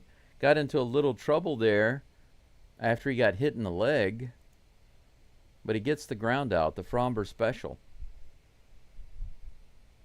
How about that? 4 hits total for the Rangers, 1 run. 3 hits for the Astros, 2 runs. We are in the middle of the 6th. Since the first inning, the Rangers haven't scored anything. Astros have 2 solo homers from Diaz and Altuve. Now it's our turn, the Astros' turn, to come up in the bottom of the 6th and see if we can put some runs on the board ourselves, get some insurance runs. Clash, don't tell me to update the stats. I can't change those. Those are from a live update on the MLB API. I do not have any control over that, so never tell me to update the stats. Now, there is one thing on the screen I will tell you guys. The pitchers on the screen, if the pitcher changes and on my screen the pitcher has not changed, then you can let me know to change the pitcher, because I changed that myself. But all of the other stats on the screen, the batter stats, the score, the innings, the outs, the strikes, the runners on base, etc., all of that literally comes straight from MLB's API.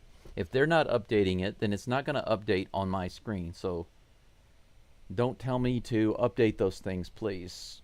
The only thing that you need to remind me of, maybe sometimes, is to update the pitchers. Other than that, There's nothing really to tell me.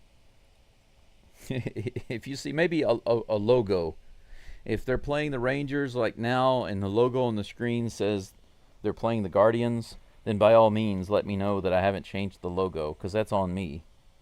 But I will tell you this, when it comes to the batter stats and all of those other things I mentioned, that's automatic from the MLB site. If their live information isn't updating, then it's not going to update on my screen. It's useless to tell me to change it. Cam Smith is at the plate. First pitch is on the way. Swing and a miss. Strike one. Abel, I don't know who's commenting on Fox because I don't see their names on the screen, but they were definitely tossing way too much shade at Altuve just now.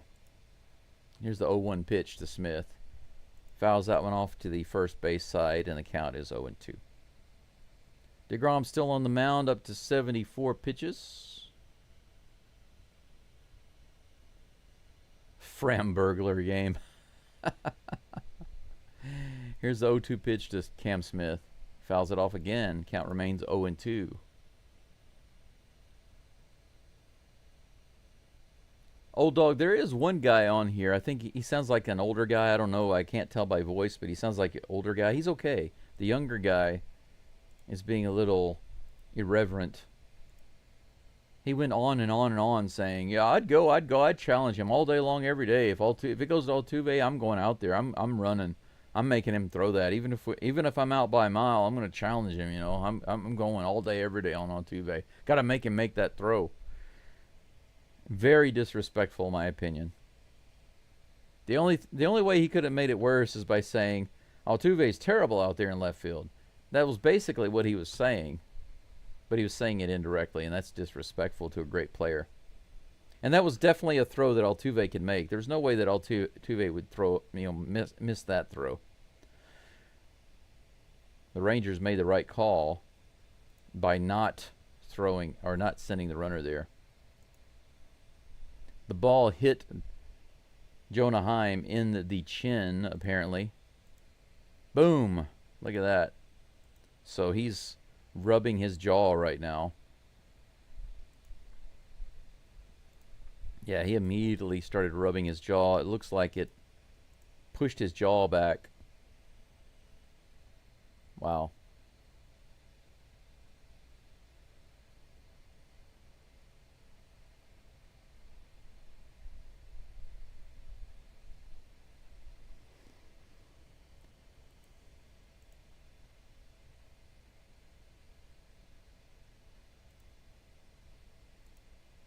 I've been hit right here in the jaw before, and it pushes your jaw is not, it's movable. It's connected by ligaments and muscles and stuff. That hurts when it moves like that. Check swing by Cam Smith. They say he went around. Are you kidding me? Really? Wow. Strike three on Cam Smith on the check swing. I want to see that replay because it didn't look like he was even close. The bat went down, but I didn't see it go around. Let's take a look.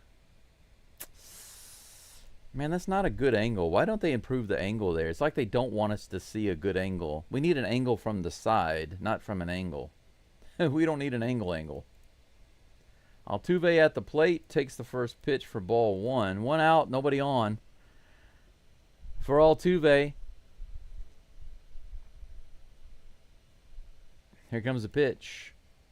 There we go. Line drive into center field. A soft liner. There's that single that Altuve was robbed of earlier. This time he goes left field. 2 for 3 today with a homer and a single. Altuve's on first base with one out. Fourth hit for the Astros. Christian Walker comes to the plate. 2 strikeouts under his belt today. Hopefully, that is all he has on the menu. He has used up all of his strikeouts for the day. He has no more right to order another strikeout. Order something different. Low and outside, called a strike one. 0-1.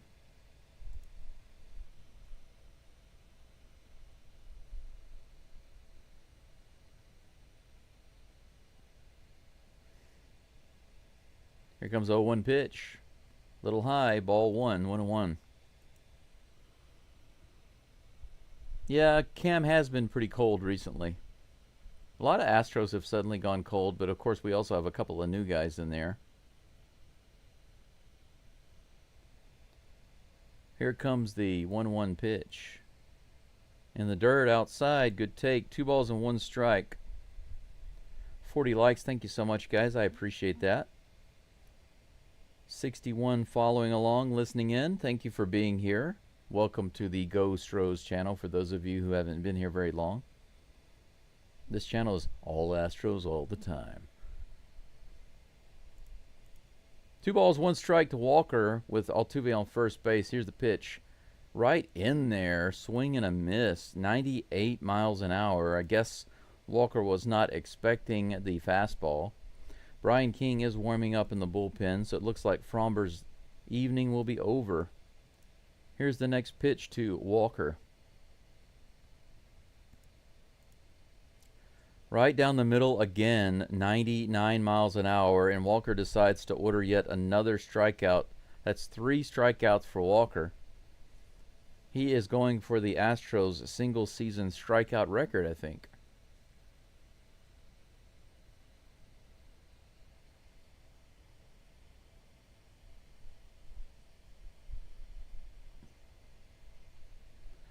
Two outs. Next batter is the Batman, Victor Caratini. Takes that pitch outside for ball 1. Come on, Batman. Here's the pitch. The 1-0. Come on. Right in the low part of the zone. Taken for strike 1. 1-1. Altuve on first base, waiting for somebody to move him around.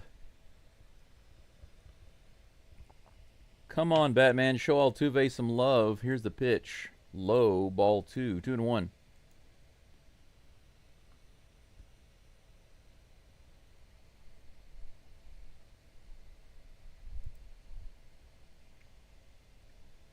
Two balls, 1 strike, 2 outs. Here's the pitch to Caratini. Swing and a miss in the low part of the zone there. 2 balls, 2 strikes. 89 pitches coming up for DeGrom with this next delivery.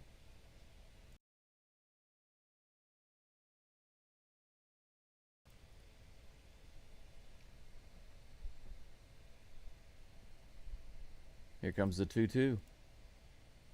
Way high. That was higher than Caratini's head. Full count.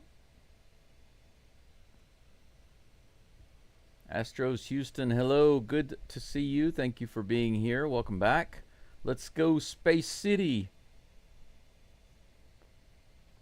Here's the 3-2. Ah, man, that was a big swing by Caratini, but he couldn't get the bat on it. Low and inside. Strike 3, out 3. They strand Altuve on first base. Nothing doing for the Stros in the 6th. So the Astros get 1 in the 1st, 1 in the 4th. It's just enough to give them a 1-run lead. So far, Framber Valdez has been rather masterful.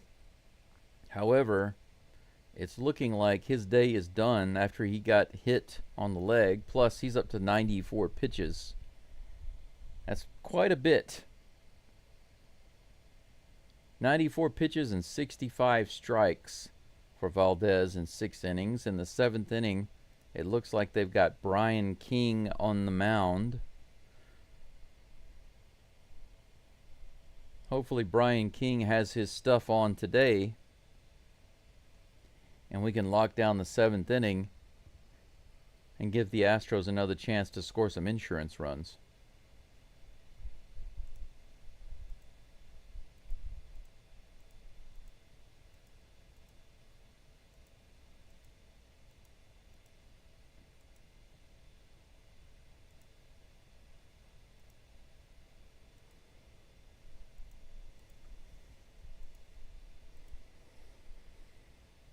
Let's see here. Where's my king picture? There it is.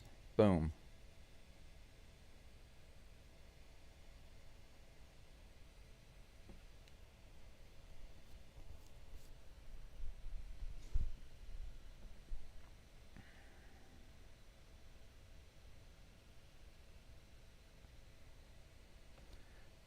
Hey, Astros Houston, Ohio gozaimasu to you. Good morning. It is 10:22 here in Hiroshima, Japan.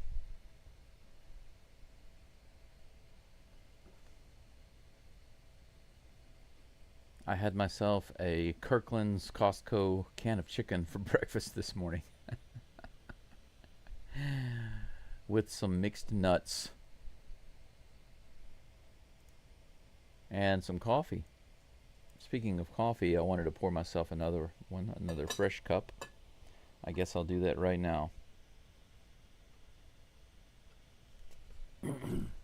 Brian King on the mound for the Astros, facing Kyle Higashioka. That first pitch just a little inside for ball one. King pitches a lot faster than Fromber, so I have to get used to that. Here comes the next pitch. Right in the bottom of the zone, strike one. 1-1. 1-1, 1-1. Come on, King. Here's a 1-1 pitch. Right on the outside edge, strike two. Nice. Nice delivery. 2 balls and 1 strike. He shakes off a couple from Diaz. He likes this one. Here comes the 2-1. Fouled off. Count remains 1-2. Did I say it was 2-1? It's 1-2. My bad. 1 ball, 2 strikes. The count remains.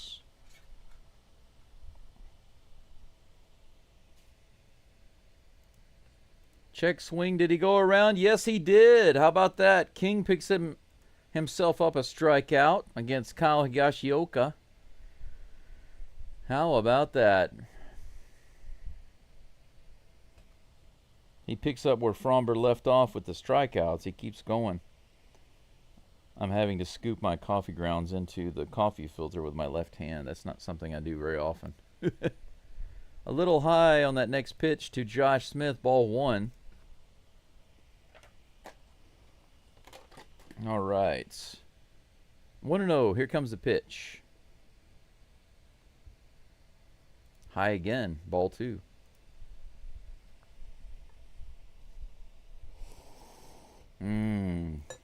This coffee smells good. I will have coffee with you. Here's the 2-0. Swing and a miss on the inside. Good pitch. 91 mile per hour slider. 2-1. Magnum PI with the 2-1. Woo, look at that. Nice Swiffer. Josh Smith went halfway around. He realized as soon as he started to swing, it was a mistake. 2 balls and 2 strikes. 2 guys going in the bullpen for the Rangers right now. A lefty and a righty. 2-2 pitches high, full count.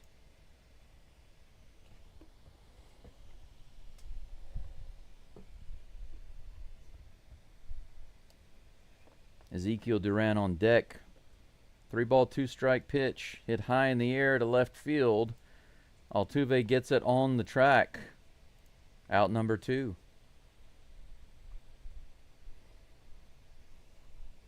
He said there's just shy of 40,000 people in Daikin Park tonight.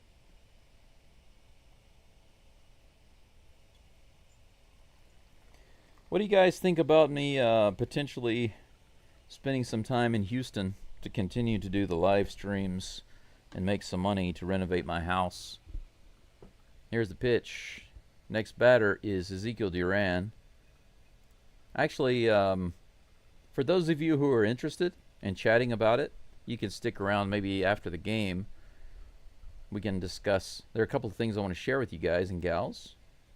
Swing and a foul ball. The count is 0-2. 2 outs, nobody on. Here in the top of the 7th. Ezekiel Duran at the plate with the 0-2 count. Magnum PI. Brian King on the mound. Little high, just barely missed.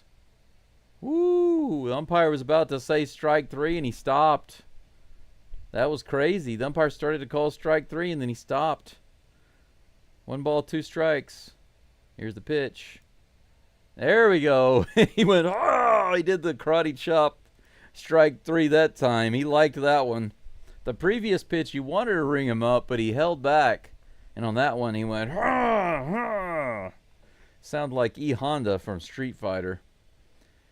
Hilarious. The dude from DGOMX. I'm going to call you the dude. The dude asks, what time is it in Japan? Right now, it's 10:27 a.m. at the moment. 10:27 a.m. Let's see here. Judy says, what happened to John Singleton? Judy, as far as I know, he is in the minors right now. He is with the Astros, but he is in the minors. He has not been talked about or called up. He's there as an option, basically. He's not being actively discussed at the moment. Actually, they haven't talked about him in a while since they optioned him to the minors, or they got him back and put him in the minors. They haven't really said anything about him. So there's really no new update on Singleton that I'm aware of, other than he's in the minors. I wish I could give you more, but that's all I know. Let's see here.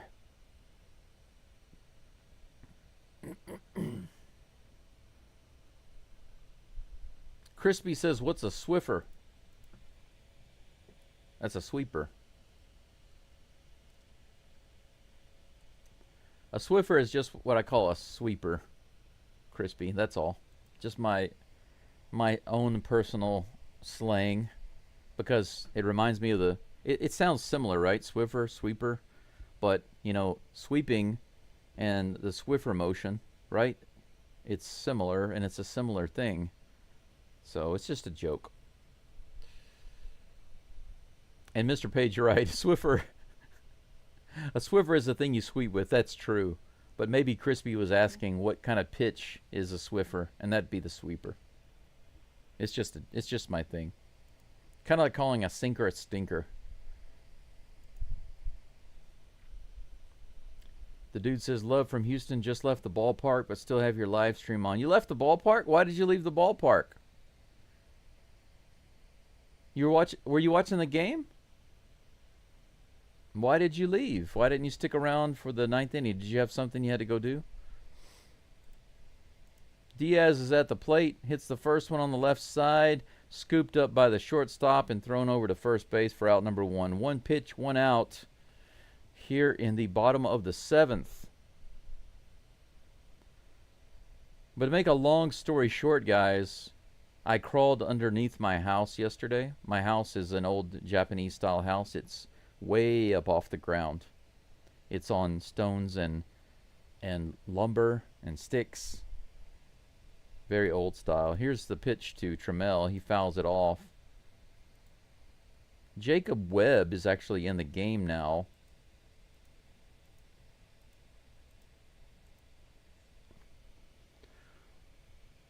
What's with all these Jacobs? Jacob deGrom, Jacob Webb.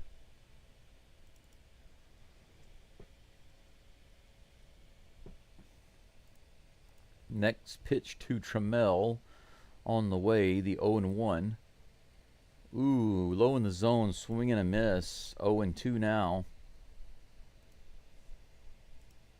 Come on, Trammell. We need some insurance runs, my friend. Here comes 0-2. That was even lower than the last pitch. Another swing and a miss. 3-pitch strikeout to Taylor Trammell.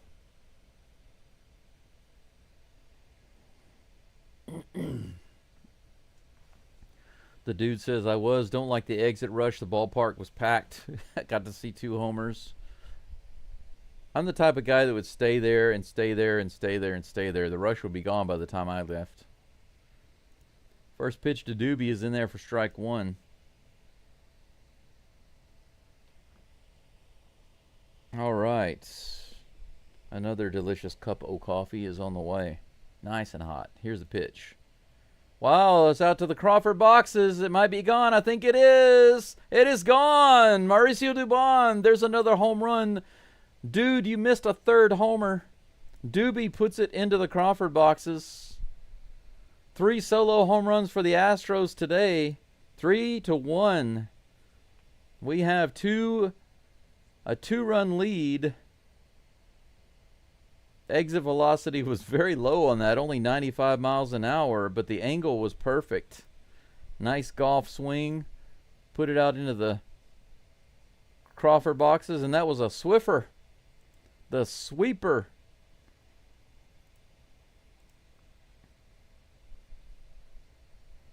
Doobie.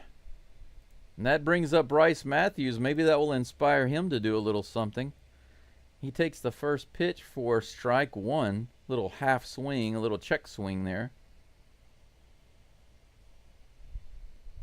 Here comes the 0-1 pitch to Matthews.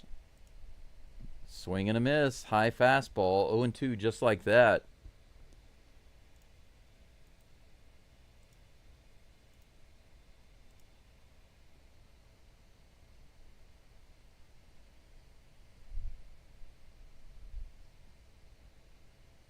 Here comes the 0-2 pitch to Matthews. Outside and high. Ball 1, 1-2.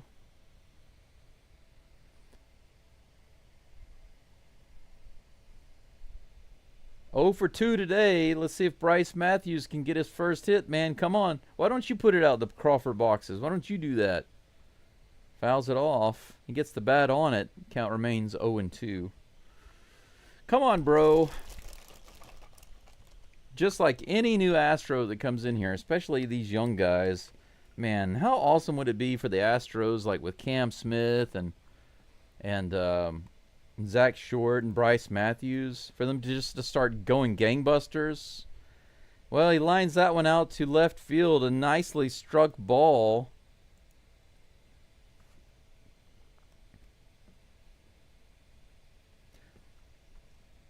But he lines out to the left fielder, but not before, once again, not before Doobie puts one out into the Crawford boxes to give the Astros a 2-run lead. 3-1 going into the top of the 8th.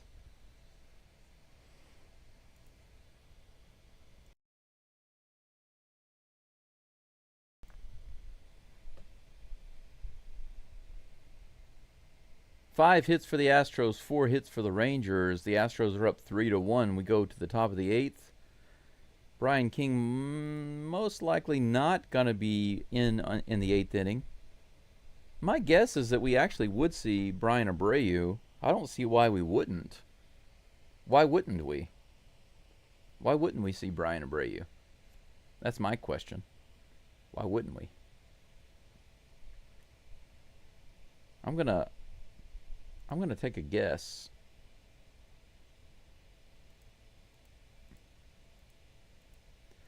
I'm just going to take a guess and say that Abreu is going to be in the game. If I'm wrong, I'm wrong. But that's my guess. I didn't see anybody warming up in the bullpen.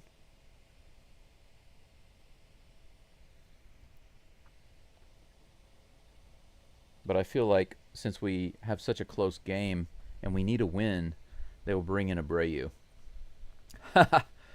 Astros Houston. I like that emoji with the train. That's nice.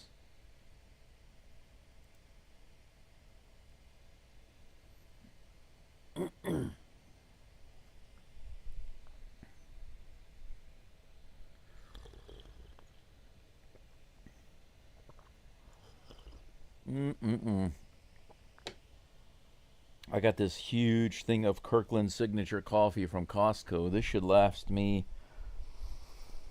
at least a month and a half. I think so.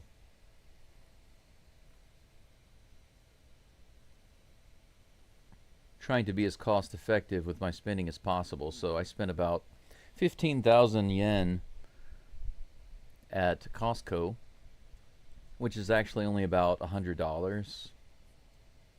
It's not a lot. Just to pick up some stuff that can last me more than a month. Canned food, I got some apple cider vinegar. Got a big bag of the salted fancy nuts, fancy mixed nuts. Got a huge can of coffee. Coffee. I was right. Abreu is on the mound for the Astros, and he is facing Sam Haggerty. Here's the first pitch. Right in there, 96 miles an hour, strike one. Yeah, this game is too important to bring in anybody else but Abreu, and I think Abreu's got plenty of rest. Here's the next pitch. Slider missing. Low and inside. The count's even, 1-1. If you guys have not subscribed and you are Astros fans, please do that now. Here's the 1-1 pitch. Swing and a miss on another slider. 87 miles an hour. 1 ball and 2 strikes.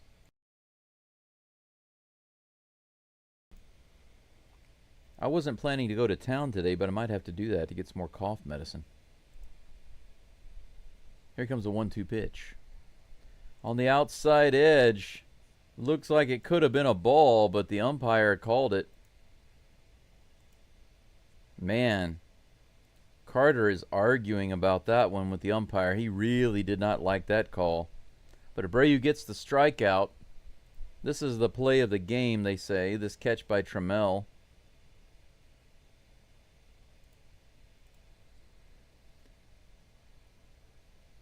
First pitch to Seager is fouled off. Did he break his bat? Looks like he might have broken his bat. 0-1 is the count.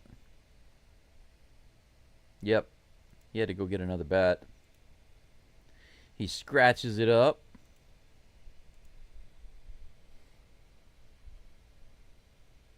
Does Nippon have Social Security type system? Yes, they do. It's called pension, but it's Social Security. If that's what you mean, like when you retire, you get paid. That's part of the pension system in Japan. That's right, the national pension system. Actually, I get disability, partial disability through the pension system, but it's not nearly enough. Here's the pitch. Low and inside.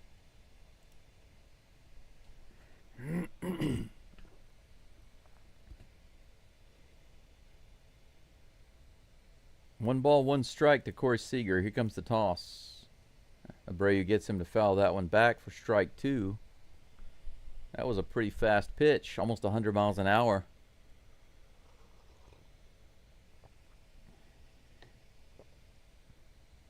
One out, nobody on. Here in the top of the 8th. 1 ball, 2 strikes to Seager. Here's the pitch from Abreu. Outside. Count is even, 2-2. And by the way, for those of you who don't know, Judy said Nippon. Nippon is a way to say Japan. You can say Nihon or Nippon. Inside, full count. 98 miles an hour on that fastball. Just missed a couple inches inside. Seager at the plate with a full count. Here comes the pitch from Abreu. Bounce down the first base side, foul. We're going to have another full count pitch.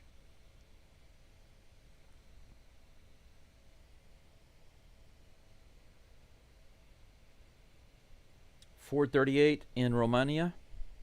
I really want to go to Romania. I think it's a beautiful place. Strike 3, swing and a miss.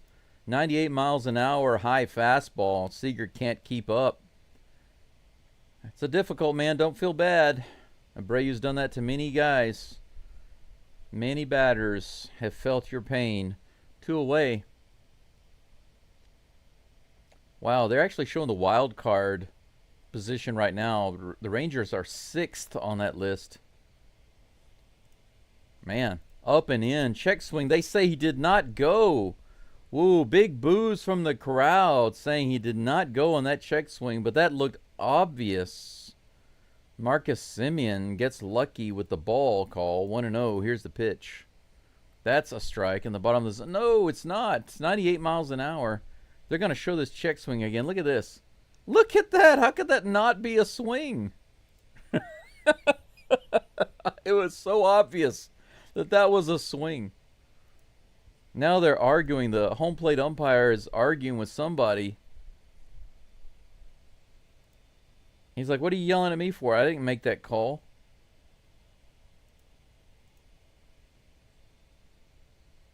Yeah, it's because he could have called it a strike. That's why the Astros were griping at him from the dugout. That's foul down the third base side.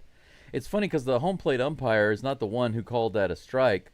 The first base umpire, who called that a ball. The first base umpire said he didn't check swing. But the Astros dugout was yelling at the umpire, and the home plate umpire said, "What are you yelling at me for?" Well, because he could have called it a strike. That's why. He hits this one out to left field, and Altuve doesn't even turn around. It's gone. Marcus Semien hits it over the Crawford boxes off of Brian Abreu. It's 3-2. Wow. So after a very bad call by the umps, giving the check swing to Semien, he comes back and he gets a home run. Could be a big deal. Almost hit it to the train tracks. It was way up there. Yeah, it was over the train tracks. Right on the tracks.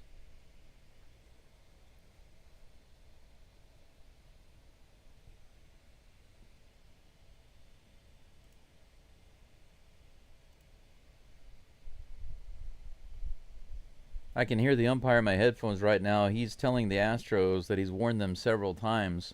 They are really complaining about the call right now. That could turn out to be a big deal. Could. It's 3-2 right now. The Astros still have the lead, but only by 1 run. Adolis Garcia comes to the plate with 2 outs and nobody on. Here's the first pitch. Way outside, ball 1.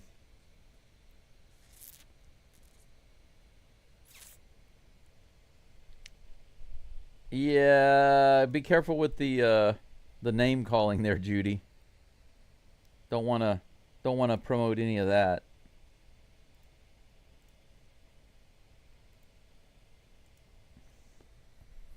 One ball, no strikes, 2 outs, nobody on. Pitch to Garcia.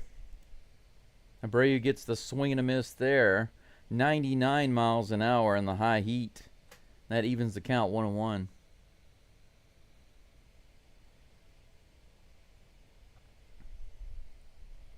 Here comes the 1-1 pitch. Another high heater, but too high. 2 balls and 1 strike. Starting to heat up now, isn't it? Emotions are starting to stir in Daikin Park. Here's the pitch. Fouled off, 2-2. So ball strike to Marcus Semien. Marcus Semien. I'm putting players together. Adolis Garcia.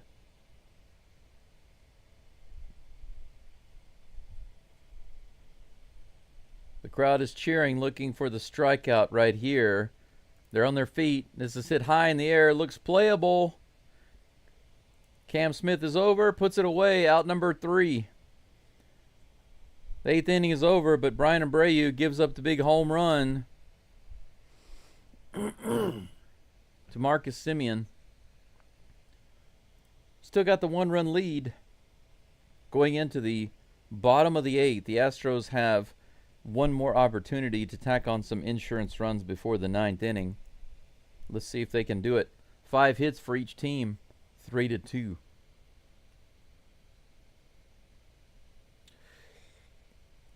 Crispy, I see what you're saying, but I highly doubt that Brian Abreu let him hit a home run. Nobody's justifying it. I think you're missing the point there. Sometimes you have, the expression that might come back to bite us in the butt later. This is every game is important, but right now it's near the end of the game. The Astros are ahead by just 2 runs, and so it becomes even more important for the umpires to get the calls right. If it's the 2nd inning and that happens, the Astros wouldn't probably gripe about it as much until the home run happened, and then they would complain about it. But you notice that they were complaining about it before the home run. They were really upset about it before the home run because it was a very, very bad call. And then it just so happens that he got a home run. So it could turn out to be a big deal in the next inning. It could.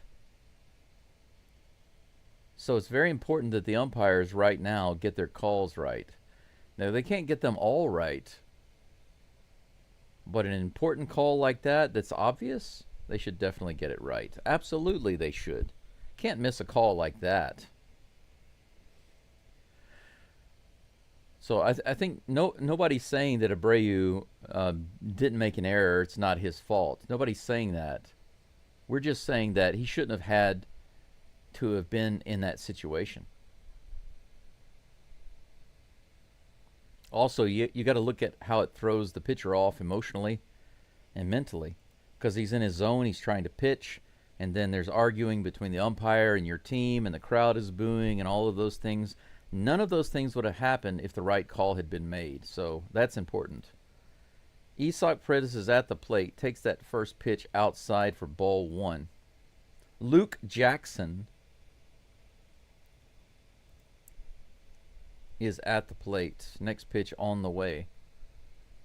High and inside, ball two. Good take by Paredes.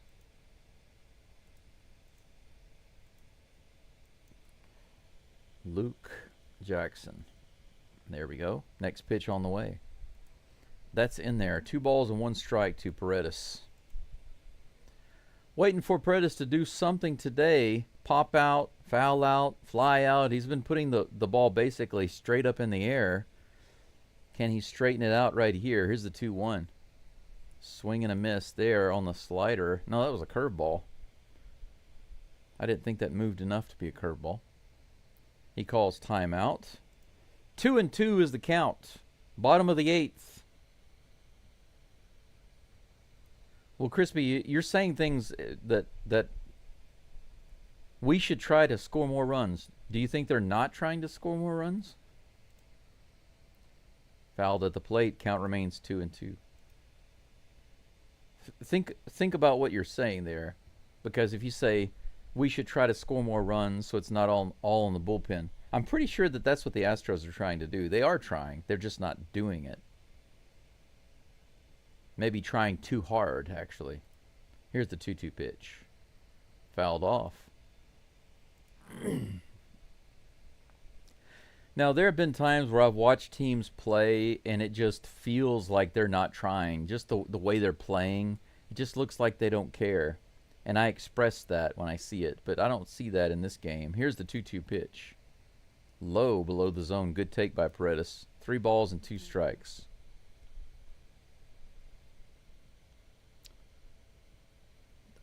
Judy, the Purple Crown thing, these are things that YouTube added. It's just the top commenter. It's not something that I did. Ball 4. Paredes takes a walk, so we have a leadoff runner on in the bottom of the 8th. Luke Jackson, the current pitcher with a 4.6 ERA.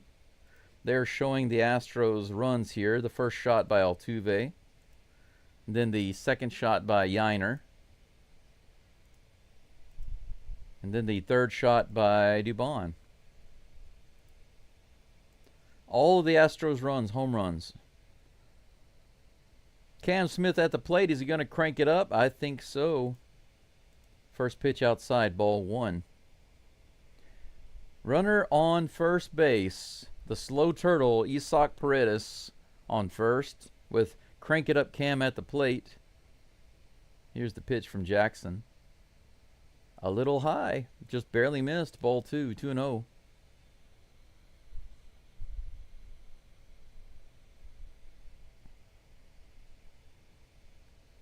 Two balls and no strikes to Cam. Pena watching from the dugout there. Here's the pitch. This is grounded to the shortstop. Might be a double play. And it is. They're able to get the double play. So the base runner is eliminated with the ground out from Cam Smith. But that brings up my hero, Jose Altuve. He's got a single and a homer today. The crowd stands and cheers as the man comes to the plate, the owner of Daikin Park. Perhaps the owner of Houston.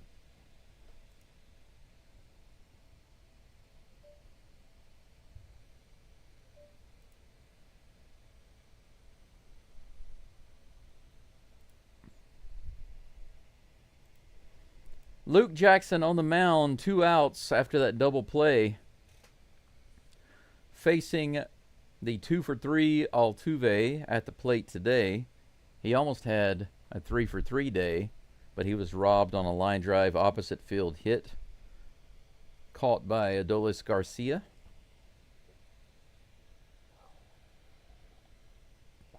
Absolutely, Altuve built the park. He's built this culture too. He absolutely has.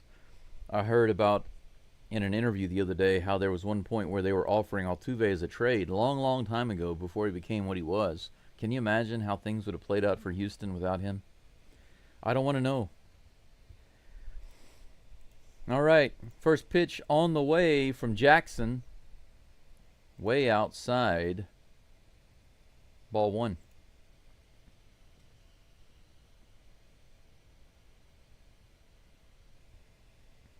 1-0, 2 outs, nobody on. Here's the pitch. Outside and in the dirt, ball 2. I don't think that Jackson wants to pitch to Mr. Jose Altuve.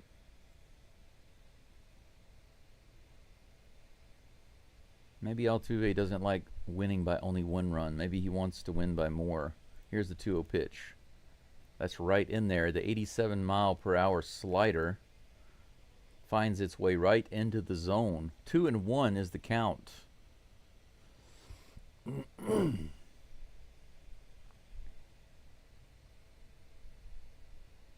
Here's the 2-1 pitch.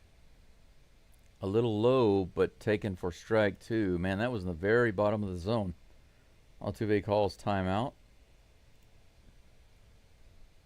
Altuve hasn't really seen anything that he really likes, but then again, Altuve can hit all of those pitches. 2-2 is the count. Here comes a pitch from Jackson. Whoa. He almost hits Altuve. Full count.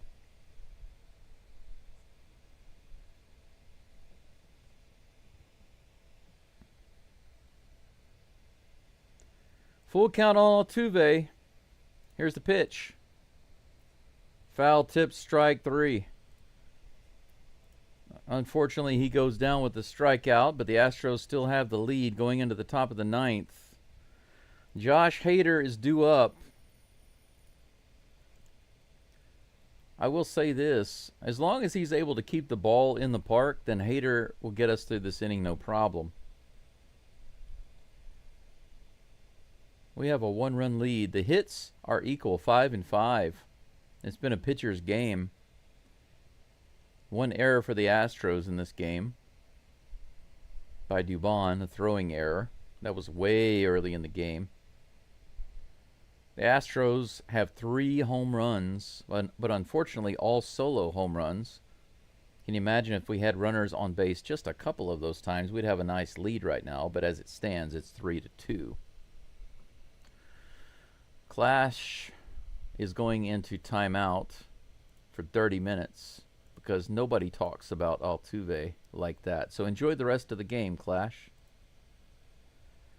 There's I have a few rules in this chat, in my live stream chat. The number 1 rule is you can't be rude. You just can't be rude. You can't be a jerk, period. People who are jerks will get banned from the channel completely. But if you're going to make a comment about Altuve like that, you will immediately, at the very least, get a 30-minute break from my channel. So you can enjoy the rest of your game somewhere else. He wasn't just saying mean things. It went too hard. I ignored most of what he said. He's been saying a lot of trash. But some of that I can ignore. And I won't acknowledge it.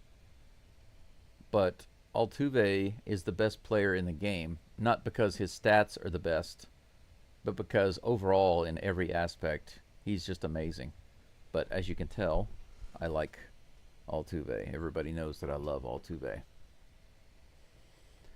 So I'm not going to let some Joe Blow come in here and whine and say bad things. We are going into the top of the ninth, guys. 3-2.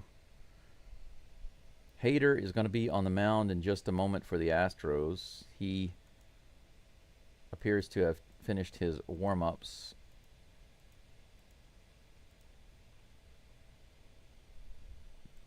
I need to change the picture on the screen. Boom. There we go. Josh Hader facing Wyatt Langford. First pitch on the way. Fouled off for strike one. Taylor Trammell has been moved over to left field. Kennedy Corona in center field.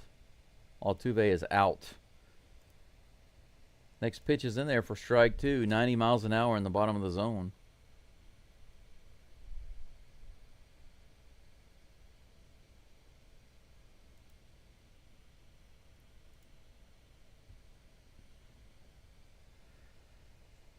Oh-2 pitch fouled off. Count remains 0-2. Old Dog says, come on, 1, 2, 3 inning. That's exactly what we're looking for right there. Here's the pitch. A little too far inside. Bounces off the glove of Diaz as he tries to frame it. 1 ball and 2 strikes.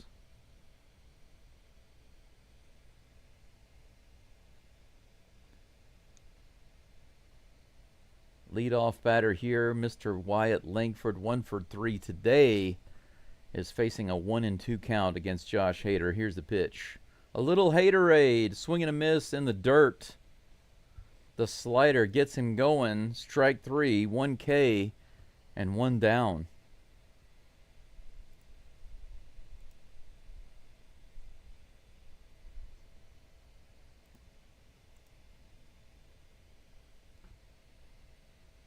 Jonah Heim due up.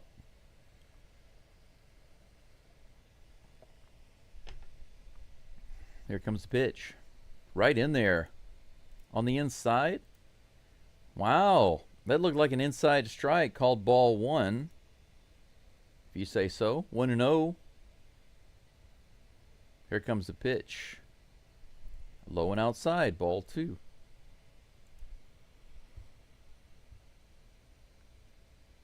Yeah, Brendan, you're right.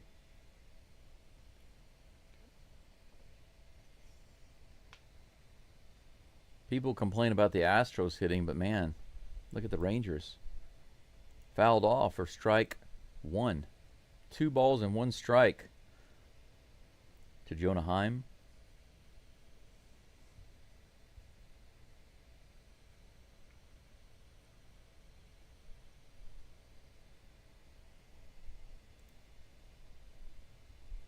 Here comes the pitch, the 2-1. Fouled off again, 2-2. It's now even. Hader comes back, serving up a fresh batch of Haderade. Evens the count, 2-2 with 1 out, nobody on. Looks like we're going to have some rain today. A thunderstorm advisory is in effect until 12 a.m. tonight. Okay. Got it. Here's the pitch. Low and outside, full count. Change up missing the mark. Hunter Brown due up tomorrow. Tomorrow's game for me is going to start just a little after 3 a.m. So I'm going to have to go to bed a little early tonight. Fouled back on the 3-2 pitch.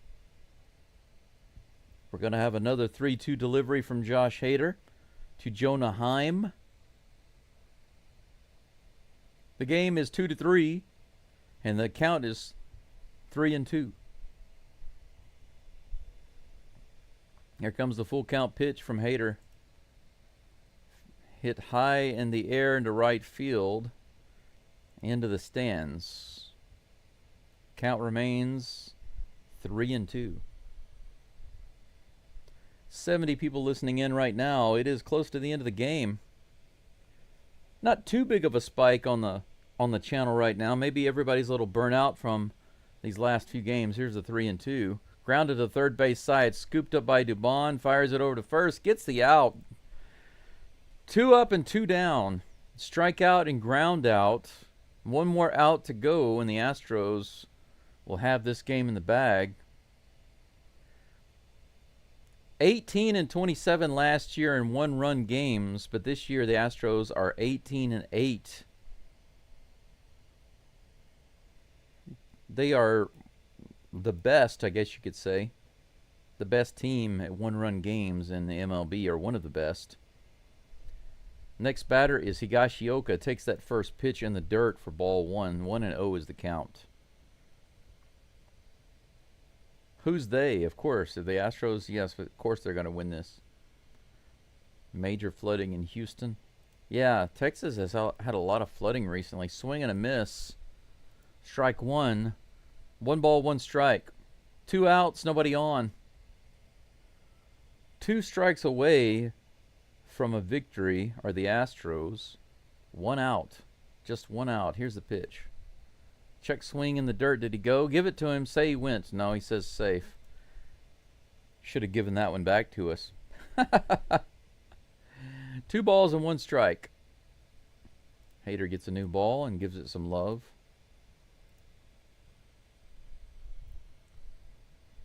Here's the pitch. Man, that was a strike, but not framed or caught very well by Diaz. Called ball 3, 3-1. That was definitely in the zone. Here comes the 3-1 pitch. Higashioka hits that one really hard to left field, all the way out to the wall, at the wall, and it's gone. Are you kidding me? Hader gives up a home run to the Crawford boxes again. Again. The game is tied 3-3. And this announcer for Fox goes crazy on that home run. There's no bias there. I don't hear any bias on Fox announcers. Man, this announcer for Fox just went crazy. A tie game and another chance for Texas. He just went nuts with that home run. See, and that's what I was talking about. If Josh Hader can keep it in the park, it's no problem. But giving up that solo home run, it seems like Hader just has this thing about giving up solo homers. 3-3 with 2 outs. First pitch is a strike to Josh Smith. The next pitch is on the way. High, ball 1, 1-1.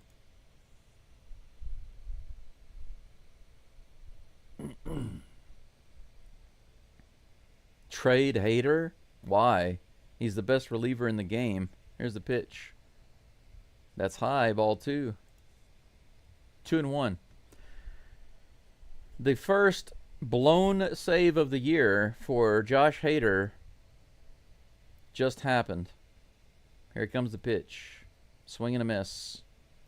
2 balls and 2 strikes to Josh Smith.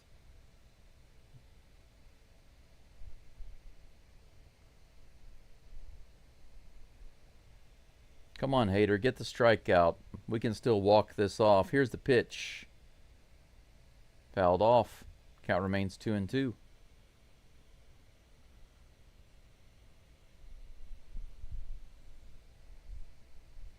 Your first comment, Superstud, doesn't make any sense because who's they? Who are you talking about? There are 2 teams, you know. Somebody's going to win. Here's the pitch. A dribbler that was knocked off the glove of Hader, who should have just let it go to second base. But instead, he tries to grab it. He tries to backhand it, and he misses it. He slows it down, and that enables Josh Smith to get on base. So we have a 1-out base runner. Hader could have let that one go to Bryce Matthews, and it would have been an easy ground out, but instead he tried to scoop it up, and he slowed it down, and he allowed Josh Smith to get on base. Miller's going to come out to the mound and have a little chit-chat. Hader's up to 24 pitches. That was a little mental error there by Hader.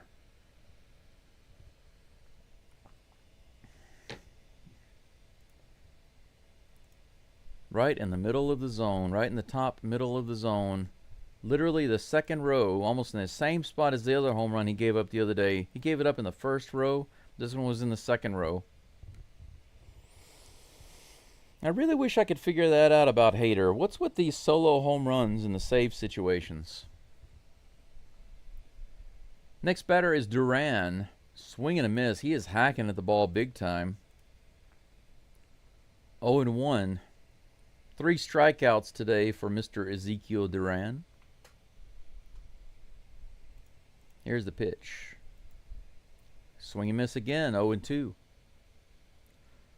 Old dog, VentureCast is right. That was not a save situation, so it does not count as a blown save. I know it sounds crazy, but them's the rules. Very strange, isn't it? 0-2 is the count. Here's the pitch. No, he goes to first. They got him picked off. They got Josh Smith picked off, but he's going to take second base because they can't even get it thrown to second. Walker didn't throw. What in the world happened there? Josh Smith was picked off by Hader. Christian Walker gets the ball, cannot make the throw to second. Smith gets in there with a stolen base. This is what I'm talking about. These are the errors that Christian Walker makes. When he has to make a quick decision on something, he gets flustered. Strike 3, thank goodness. Ezekiel Duran goes down with a strikeout, but not before the Rangers tie the game with a solo home run. Goodness gracious, man. Hader, what are you doing, bro? Christian Walker, who just made this, I guess you could say, didn't make this throw to second base. He's going to be due up here in a moment. Makes me wonder if the Astros will pinch hit for him, because he hasn't done anything this game. He's just been striking out. 3 strikeouts for Walker today. I'd pinch hit for him if we have somebody. Pinch hit. Followed by Caratini. Caratini does have 1 strikeout today. Yainer Diaz, who has a home run today, he's in the hole. But I would pinch hit for Walker for sure. 3 strikeouts, that's not looking good. If we want to walk it off, we're going to have to do our best to get our best hitters out there. Leadoff batter being Christian Walker, I'm not so sure. It's a gamble. It's a roll of the dice. Roll of the dice.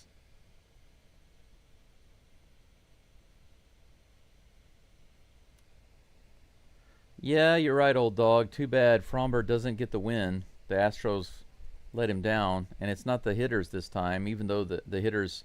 I mean, you can't complain. The Astros had 3 home runs, even though they only have 3 runs. 3 homers. You can't complain about that. And we haven't had a lot of scoring opportunities anyway, so we haven't really left a lot of guys on base today. Let's see, Astros 1, 2, 3, 4, 5. We only have 5 runners left on base today. That is a very, very low number. Very, very low. So we haven't had a lot of opportunities, but we've had 3 big hits. And so some run support is there. All Hader had to do was get us through 1 inning. Even Brian King did that. Brian King got us through an inning. But interestingly enough, it was Brian Abreu and Josh Hader that bent. Abreu and Hader gave up a run each in 2 innings. Valdez through 6 gave up 1. Walker is batting at the plate, so here's the first pitch to him. Swing and a miss. Right in the middle of the plate, 95 miles an hour. Chris Martin is pitching for the Rangers. Chris Martin. If I can get his name changed on the screen, that'd be nice. Another strike looking. 0-2, just like that, to Christian Walker. Here comes the 0-2 pitch. High, ball 1, 1-2. Jordan says Walker home run. Well, man, it would be the way to redeem himself right now, because he has done nothing but strike, strike, strike this whole game.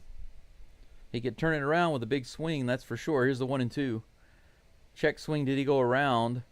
They say he did not. Woo, man, that was dangerous. 2 balls and 2 strikes. It would be nice. He could go to his happy place, right, old dog? If he could go to his happy place, Dodger Stadium. 2 balls and 2 strikes to Walker. Here comes the pitch. He hits it really hard to left field. It might be, no, it's short.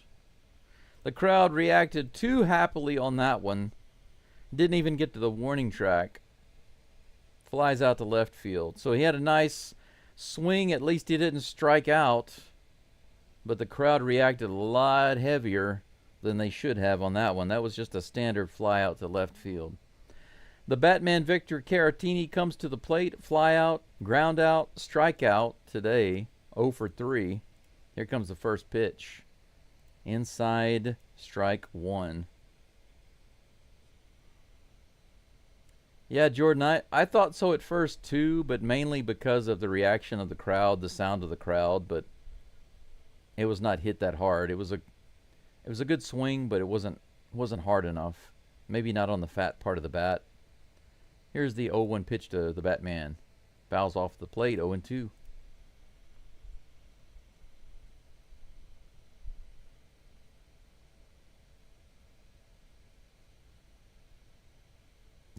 King Tuck, welcome back. It's good to see you. He says, looks like Hader announced his presence in the usual way. Yeah, give up a solo home run in a save situation. Here's the 0-2 pitch. Caratini hits this one into center and just over the head of the shortstop. All right. The crowd waited to cheer until they knew that one was going to be down. We have a base runner with 1 out. Nice little blooper over the head of the shortstop. And the Batman gets himself on base, and they're immediately going to pull him out and put in a pinch runner. Nice one by the Batman.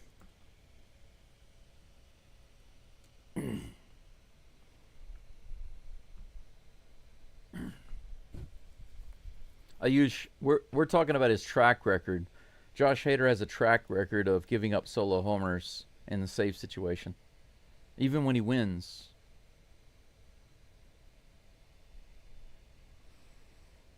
Even when he pulls off his saves, he often gives up solo homers.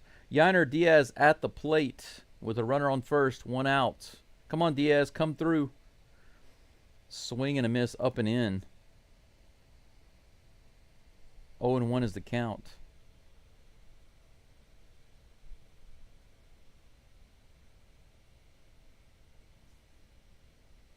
Here comes the 0-1 pitch from Martin. A little outside. Good take. 1-1. Wow. 13 home runs for Diaz. Ties the most by Astros catcher before the All-Star break. If he could get a homer here, he would take the lead. Most homers by an Astro catcher all time. He hits that one way up high into left field, easily playable. That's going to be out number 2 unless he botches it, and he doesn't. So, out number 2. Didn't expect him to, but you never know. Caratini remains on first base. Taylor Trammell. Taylor Trammell with the opportunity to be a hero with a walk-off. Doesn't need a homer. Even a double.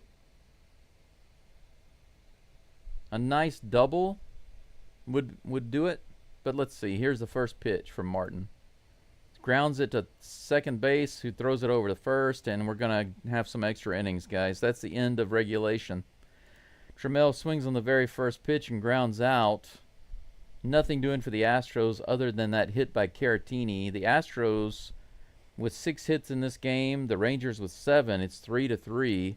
Right at the end of the game, in the 9th and the 8th, the Astros let the Rangers tack on 2 runs. Our 2 number 1 relievers, Brian Abreu and Josh Hader, come in and give up 2 runs. Not Brian King. Brian King was solid. Framber Valdez gave up 1 run in the first inning, and after that, nothing. Brian King comes in, gives up nothing. And the 8th, Abreu, best reliever, basically, the best setup reliever in the game, gives up a run. Hader comes in, longest save streak ever, essentially. Gives up a solo homer. Now the game is tied and we're in extra innings. All right, my lunch is delayed. My lunch is delayed. No big deal. I can go to the same place and get the same lunch.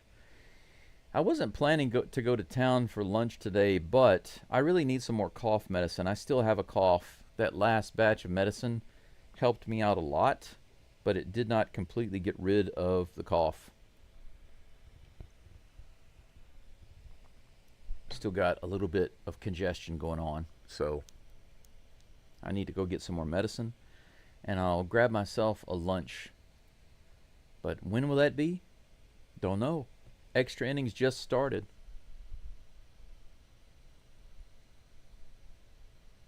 Ayush, I don't know what you're talking about.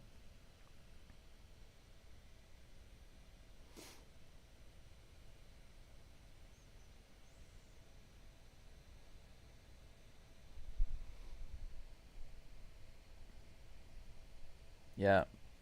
Altuve was not named as an all-star, but he continues to play like one. Isn't it funny? All-star game not given to Altuve, but he plays like an all-star. Brown and Hader named as all-stars. Play like newbies.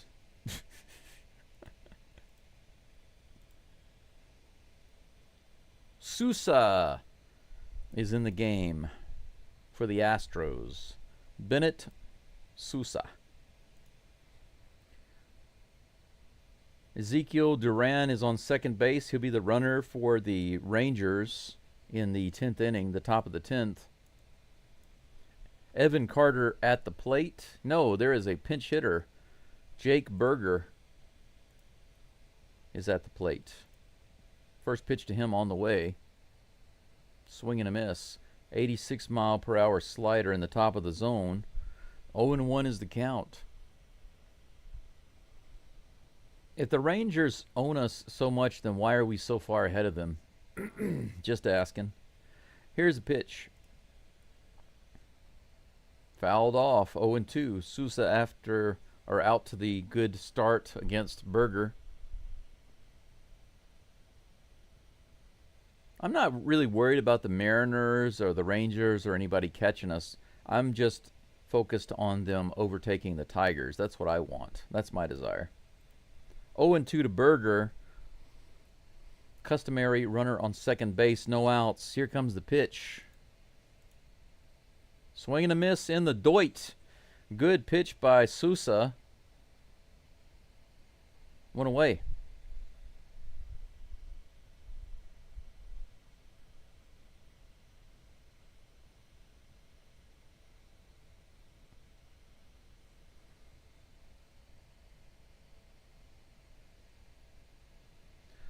It's pretty interesting because what they were talking about is that home run by Higashioka. In any other ballpark, it's not a home run, only in Houston.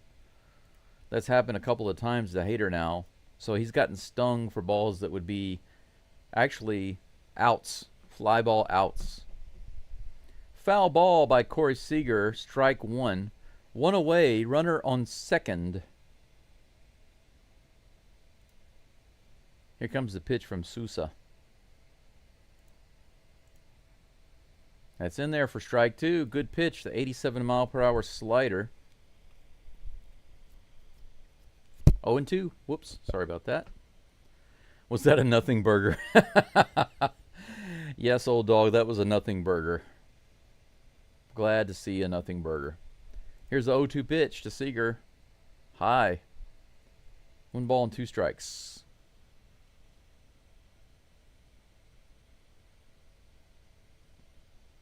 Sousa has been good this year.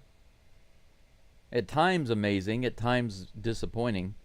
Overall, quite good. Here's the pitch.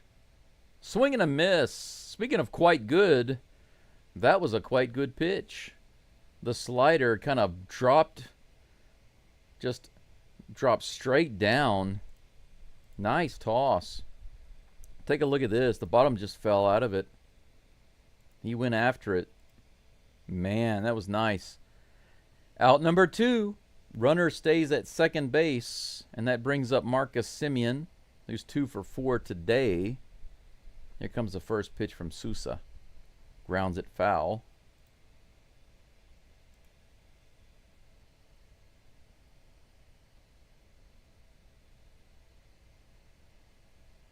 Oh and 1 is the count to Semien.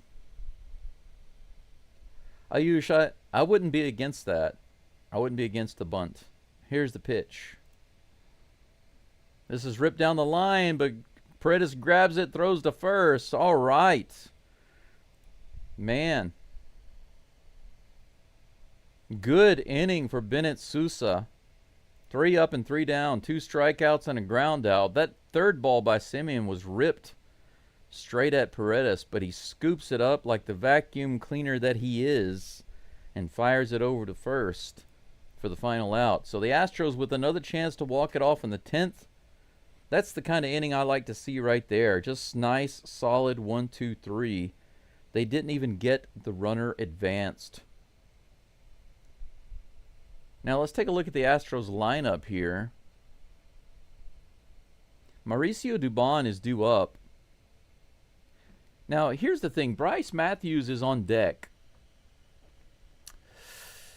If we have a runner on second base, and we will because it's extra innings, and Dubon is due up, Dubon does have a home run today. He's obviously able to hit the ball at least a little bit.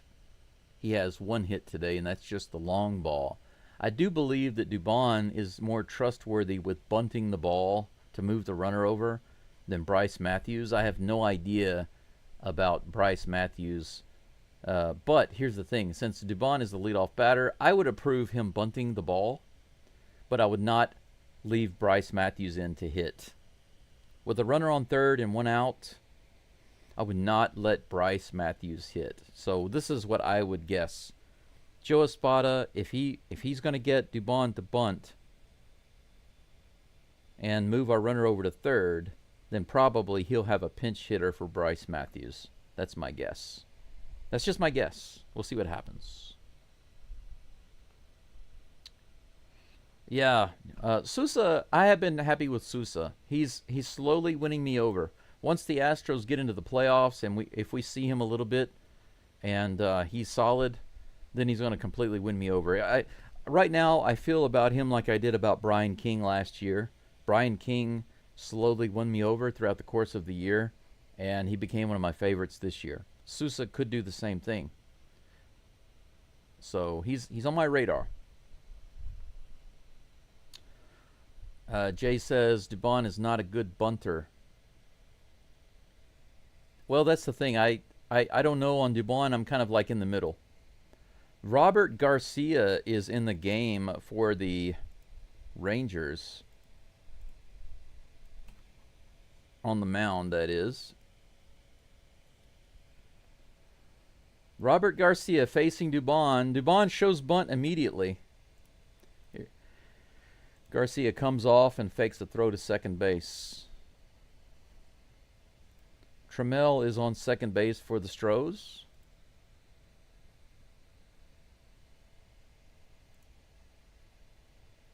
Here's the pitch to Dubon. He bunts it down the third baseline. It's a perfect bunt. He almost beats the throw at first base, but he moves the runner over to third. So Dubon lays down the perfect bunt down the third base side. And they are going to have a pinch hitter for Bryce Matthews. So who called it? Who called it? Perfect bunt by Dubon there. Made them hurry to make that play down to first base. Runner easily able to get over to third. Trammell is very fast. We have a really fast runner on third base now with one out. Who's the pinch hitter for the Astros? Bryce Matthews comes out of the game. And we have Hummel. Cooper Hummel. Not surprised. Cooper Hummel with the pummel could give us the walk-off we need. They are out on the mound having a little chit-chat about this situation. Yeah, variety. That's right, Ayush. We don't need much of anything. A deep or even a slightly deep pop out. We have a really fast guy on third base. Trammell is a speedster. A single, even a slow grounder opposite field would score the run. Here comes the first pitch to Hummel.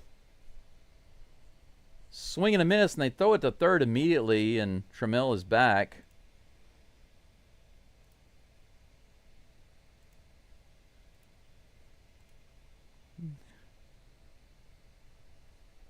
Trammell looks like he was injured a little bit on that throw. Not sure exactly what's going on there, but they're going to have to... No, yeah, they're going to have to check on him. Yeah, he's gritting his teeth. He's hurt a little bit. I don't know what's going on, but they don't send the trainer out. 0-1 is the count to Hummel. Here's the pitch. Swing and a miss by Hummel right in there. 95 miles an hour on the high fastball. 0-2. Man. Yes, Abel, I'm with you. Let's finish this. Come on, man. Just get it out there. Get it out there and let Trammell score. Here's the 0-2 from Garcia. High and outside. Ball 1. Good take by Hummel. 1-2 is the count. Bottom of the 10th.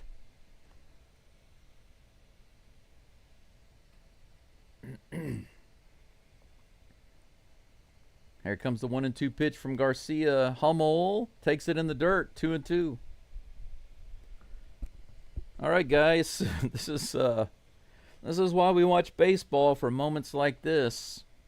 Astros need this to break this losing streak. Let's do it right here at home at Daikin Park. 2-2 with one out. Trammell on third. Hummel at the plate. Here comes the pitch from Garcia. Fouled away on the right side. The count remains 2-2.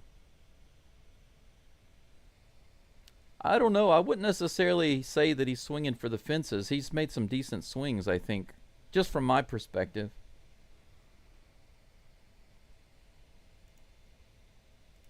Two balls and 2 strikes. Here's the pitch to Hummel.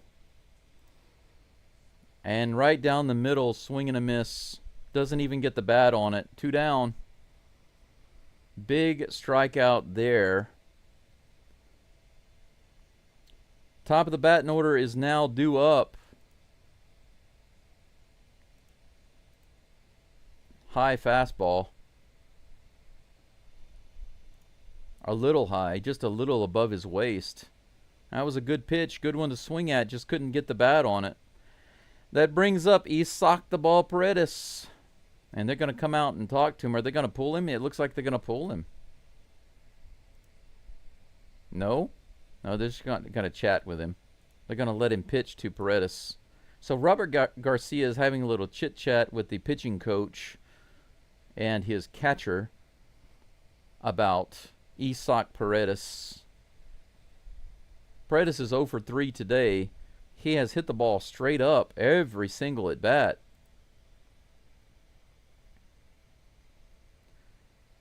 Paredes has 1 walk today and 3 pop-ups, all to the infield, foul or otherwise. All we need is for him to straighten out 1, and now is the time to do it. Now is the time to do it. Charles is right. We don't need much. A single, a wild pitch, poke it through the hole, line drive into the gap. Homer would do. Anything. Any type of hit will do right here. Even a wild pitch. Here comes the first pitch to Paredes. Low and outside, ball 1. Abel says, I believe. Me too. We can do it.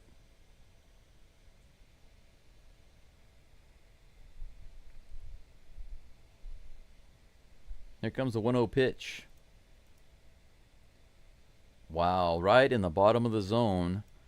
Strike 1. Good toss by Garcia. Keeping it low, but in the zone. 1-1 is the count. Yeah, I think that Paredes can get a hit. Here comes the 1-1 pitch. This is hit to left field. Oh, no! It's a line drive out to the shortstop. Just a couple of feet away from getting the single into left field. Paredes lines out to the shortstop. It was so close. So close to scoring that run. Paredes finally straightens it out, but it goes straight to the shortstop, and that's going to be an 11th inning coming up in just a moment. Holy cow. The Astros had a good game plan. Bunt the ball, get the runner over. Mission accomplished. Bring in a pinch hitter. Unfortunately, strikes out. Out number 2. Paredes comes up, almost gets the hit, finally straightens one out, lines out to the shortstop. Trammell is stranded on third base, and we go into the top of the 11th. 7 hits for the Rangers, 6 for the Astros. 1 error for the Stros, none for the Rangers. This game is tied at 3. Welcome to the top of the 11th inning. I'm going to guess that Bennett Sousa is staying in the game for the Astros. Sousa has kind of a decay rate. I believe that, he's not meant to stay in the game for too long, but he can go multiple innings if the Astros need. They might decide to keep him in right here. We will see. I believe in him right now, the way he's pitching. I think he's pitching well. They could keep him in. Well, you think that he was trying to go for a homer. I didn't see him swinging out of control.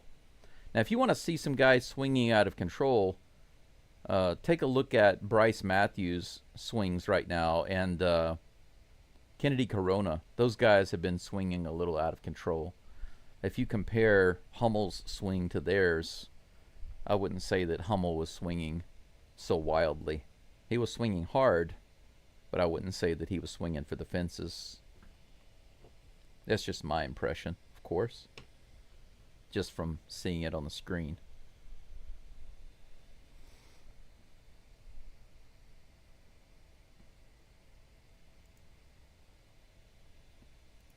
Top of the 11th coming up, and Odolis Garcia is at the plate. Zach Short is in the game. Sousa is still on the mound as predicted. Runner on second. Here's the pitch. This is hit hard to left field. That might be scoring a run. They wave him in. Here's the throw all the way to the plate. And he scores easily. Runner gets to second base. He's safe. Astros are down 4-3. Very first pitch by Sousa. And this is the reason why I wish the Astros would stop booing every time Adolis Garcia comes to the plate. This is why he does well against the Astros in Houston, is because of this. They spend so much time booing him. They don't learn. The other teams do the same thing to Jose Altuve. They boo him like crazy. And what does he do? He owns them. 4-3, Rangers with a guy on second, no outs. Wyatt Langford at the plate takes that first pitch for strike 1. It's going to be Garcia, Crispy. Of course it's going to be Garcia because the crowd boos like crazy, and he loves it. It's obvious that Garcia loves playing the bad guy. Swing and a miss. Strike 2 to Langford. The crowd just needs to be quiet when Garcia comes to the plate and make it a strange, awkward silence for him, but they don't learn. Here comes the 0-2 pitch. Langford goes down with a swing and a miss. No, he foul-tipped it. My bad. Count stays 0-2. Thought that was strike 3.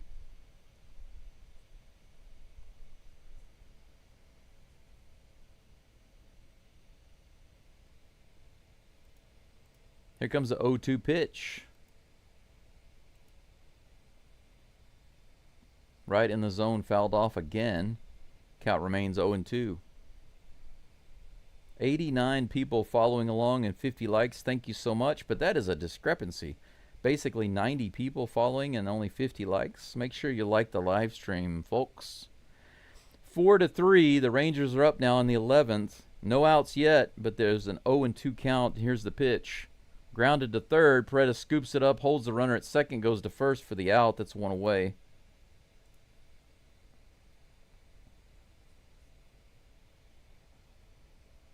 Garcia is on second base. Yep, that pitch was just the very first pitch.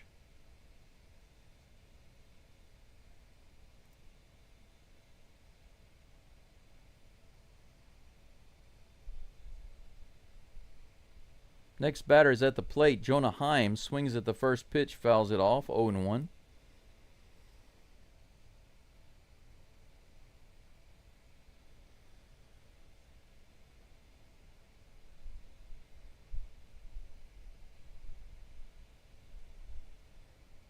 Here comes the 0-1 pitch from Sousa. Heim grounds that one off of his foot. He goes down in a heap.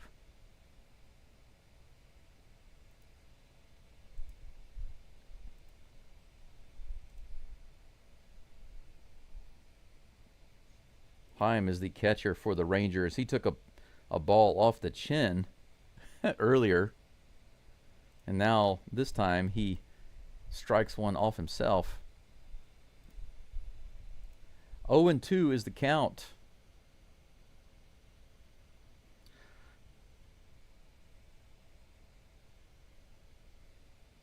The umpire asked him, was that worse than the chin? Seriously, I'm not kidding. That's what he asked him. I could hear the audio. Was that worse than the chin? That's funny. Here comes the 0-2 pitch. Nope. Sosa comes off the mound, fakes the throw to second. That's one disengagement.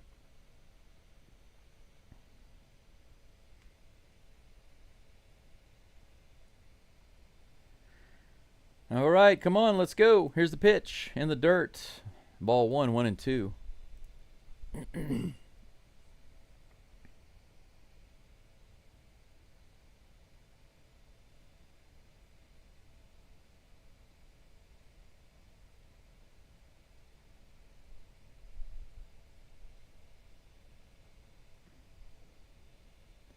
One ball, two strikes to Jonah Heim. Here's the pitch from Sousa.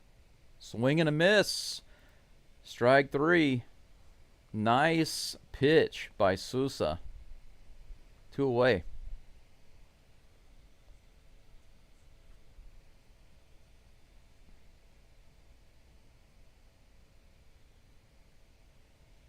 Astros have given so many strikeouts this game to the Rangers. It's crazy. Here's the 20th pitch of the game for Sousa. He's facing Kyle Higashioka. Here's the pitch. Way high, ball 1. 2 outs, runner on second.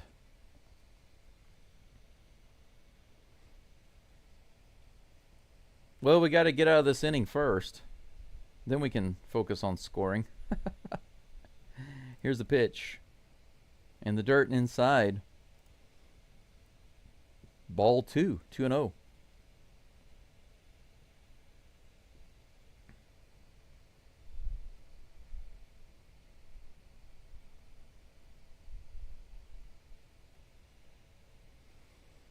Two outs, 2 balls, no strikes. Runner on second. Here's the pitch to Higashioka. He grounds this one to third. It's going to have to be a quick play by Paredes, who rips it to first, and he gets it. Higashioka, not the fastest guy.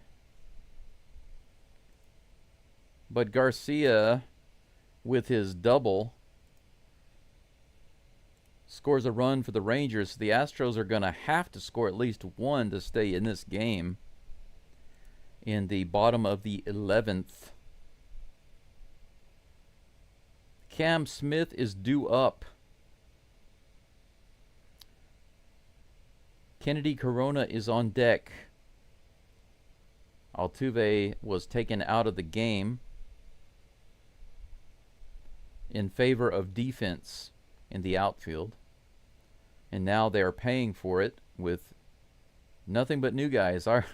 We've got our rookie leading off the batting, who's 0 for 4 today, followed by Kennedy Corona, who doesn't yet have a hit for the Astros, and then Christian Walker, who has been a strikeout machine today. Now, this is the unlikeliest group right now for the Astros. Our rookie, who's 0 for 4, a brand new guy who doesn't even have a hit yet, and Christian Walker, who has been a strikeout machine. So if the Astros manage to at least tie up the game and send it into the 12th inning, we will be so blessed. We will see. We will see.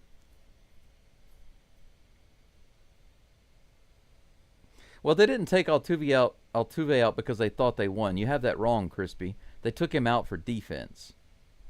They brought in a guy in the outfield that was much more capable and experienced in the outfield, even though he was younger and had a better arm. It's not because they thought they had the game won. It's because they were trying to ensure the game with their strongest defense in the outfield. So that's not entirely correct what you're saying.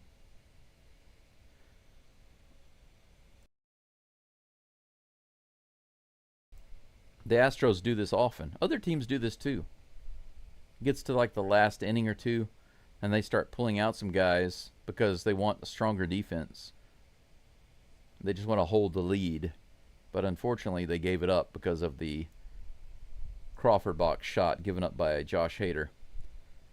Paredes is on second base, the fast turtle. Cam Smith at the plate. A great hitter with runners in scoring position, though. Here's the pitch. Outside, ball 1. Robert Garcia is back on the mound for the Rangers. Cam Smith, actually the Astros' best hitter with runners in scoring position. That's good news. Here's the pitch. Outside again, ball 2. 2 good takes by Crank It Up Cam. If you're new to baseball, you're probably a scammer. Here comes the 2-0 pitch. High, ball 3.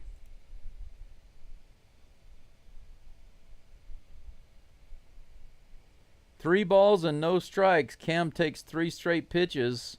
Outside, outside, and high. Here comes the 3-0 pitch. Right in there in the top of the zone for strike 1. 3 balls and 1 strike. Jordan says they could have put Altuve at second. That's possible. That's possible. They could have done that.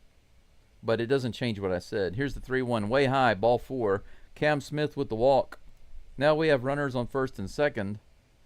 What are we going to do? Are they going to keep Corona in, or are they going to have somebody else come up? Big decision here. So what is he going to do? He's going to let him bat, guys. How about this? Kennedy Corona, who doesn't even have a hit yet for the Astros, he has a walk.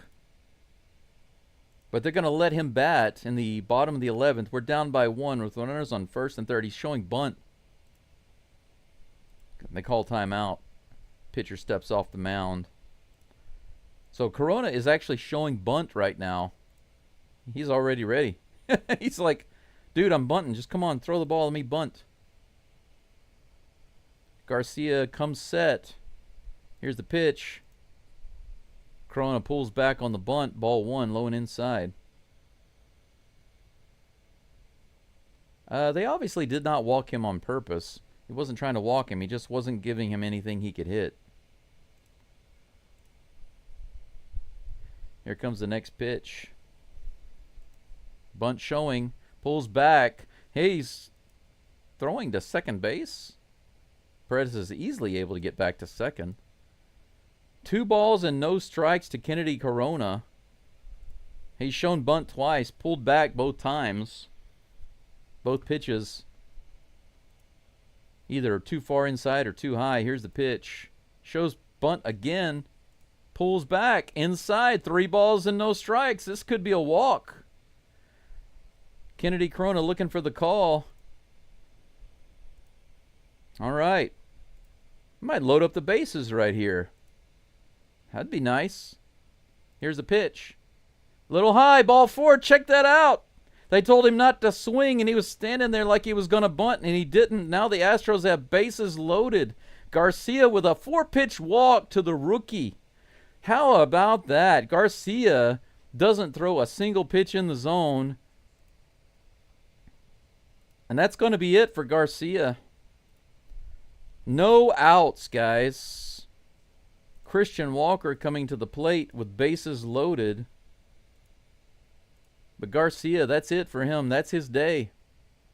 That's his day. How about that, man?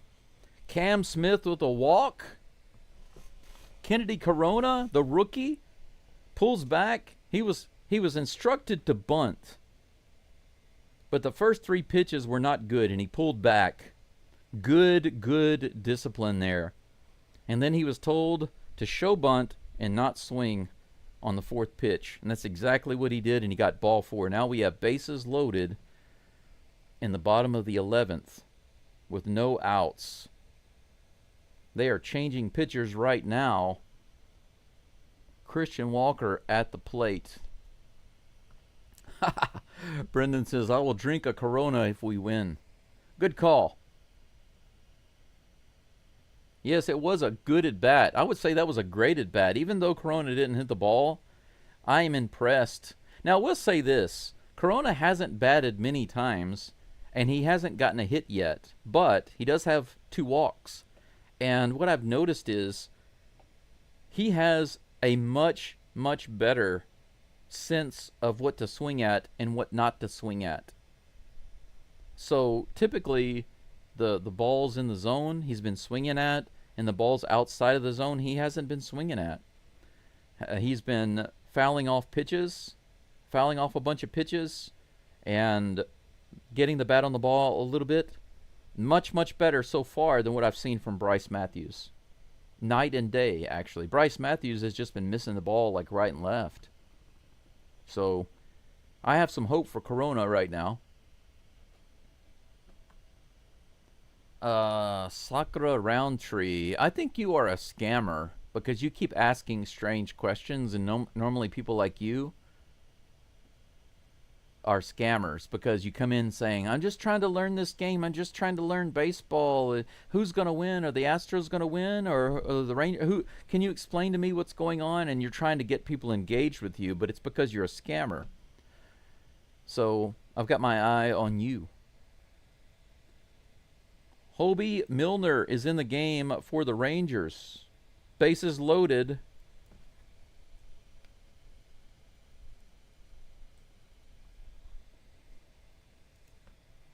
Christian Walker at the plate. Bases juiced with no outs. Here's the pitch from Milner. Low. Ball 1. Good take.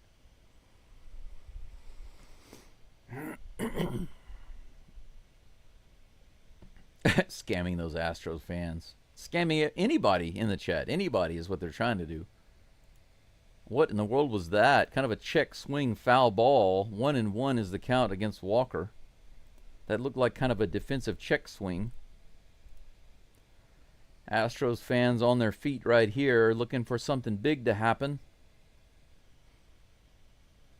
There's the 1-1 from Milner. High, ball 2. Hey, why not walk in a run? I mean, you walked Walker. I mean, not Walker. You walked Smith. You walked Corona. You might as well walk Walker. Let him live up to his name. Here's the 2-1. Hit hard to left field. It's going to be a line drive caught. It's going to tie up the game. The fast turtle scores on the tag. The game is tied. So Walker hits it far enough outfield to get the sacrifice fly. Runners stay on first and second. This game is tied.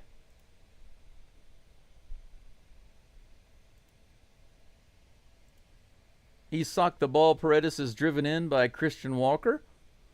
who becomes Christian Liner right there. Right in the zone, and he didn't waste it. Didn't waste that swing. Perfectly right in the middle of the zone. That brings up Zach Short.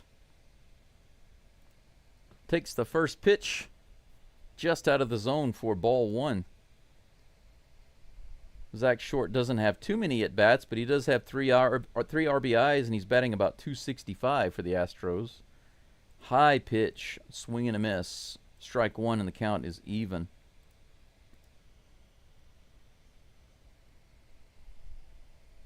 Runners on first and second with one out. Here's the pitch to Short, the 1-1. He hits this one opposite field. It's going to get down. That's going to be it. Garcia doesn't even go after it. Cam Smith easily scores, and Zach Short comes through with the RBI. The Astros walk it off in the 11th inning. You Rangers fans, sorry. Sorry, the Astros break the losing streak. Zach Short with the opposite field walk-off home run. The Astros rookies come through again, right when we need them. Finally, it took 11 innings. But game 2 is in the bag for the Astros, 5-4. We come back with 2 runs in the 5th inning. The most questionable part of the order today. Cam Smith came up, was 0 for 4 today. Got on base with a very important walk. Corona was supposed to bunt, but kept waiting and waiting and waiting for the right pitch. Finally got walked. Bases loaded.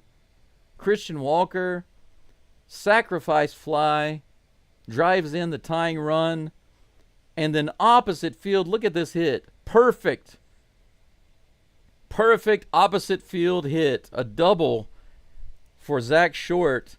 Garcia didn't even try to go out and get it. He knew the game was over. As soon as it was out there, look at him, he just gave up. He didn't.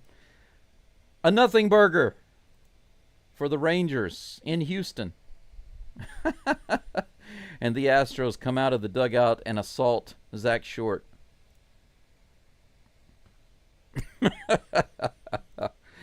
Yes, that's right. Y'all Zach? Y'all Zach? Y'all Zach? What does that mean? How about that? And that's how you hit. That's right. Patrick, that is correct. Just do opposite field hit. Winning run comes around. Cam Smith, super fast. Easy, easy score. Yes, Crispy says we won this game from the power of believing and teamwork. This is why you never give up. And all of the negative commenters that were coming in here bashing, you can suck it. 6 ahead of Seattle, says Jordan. That's right.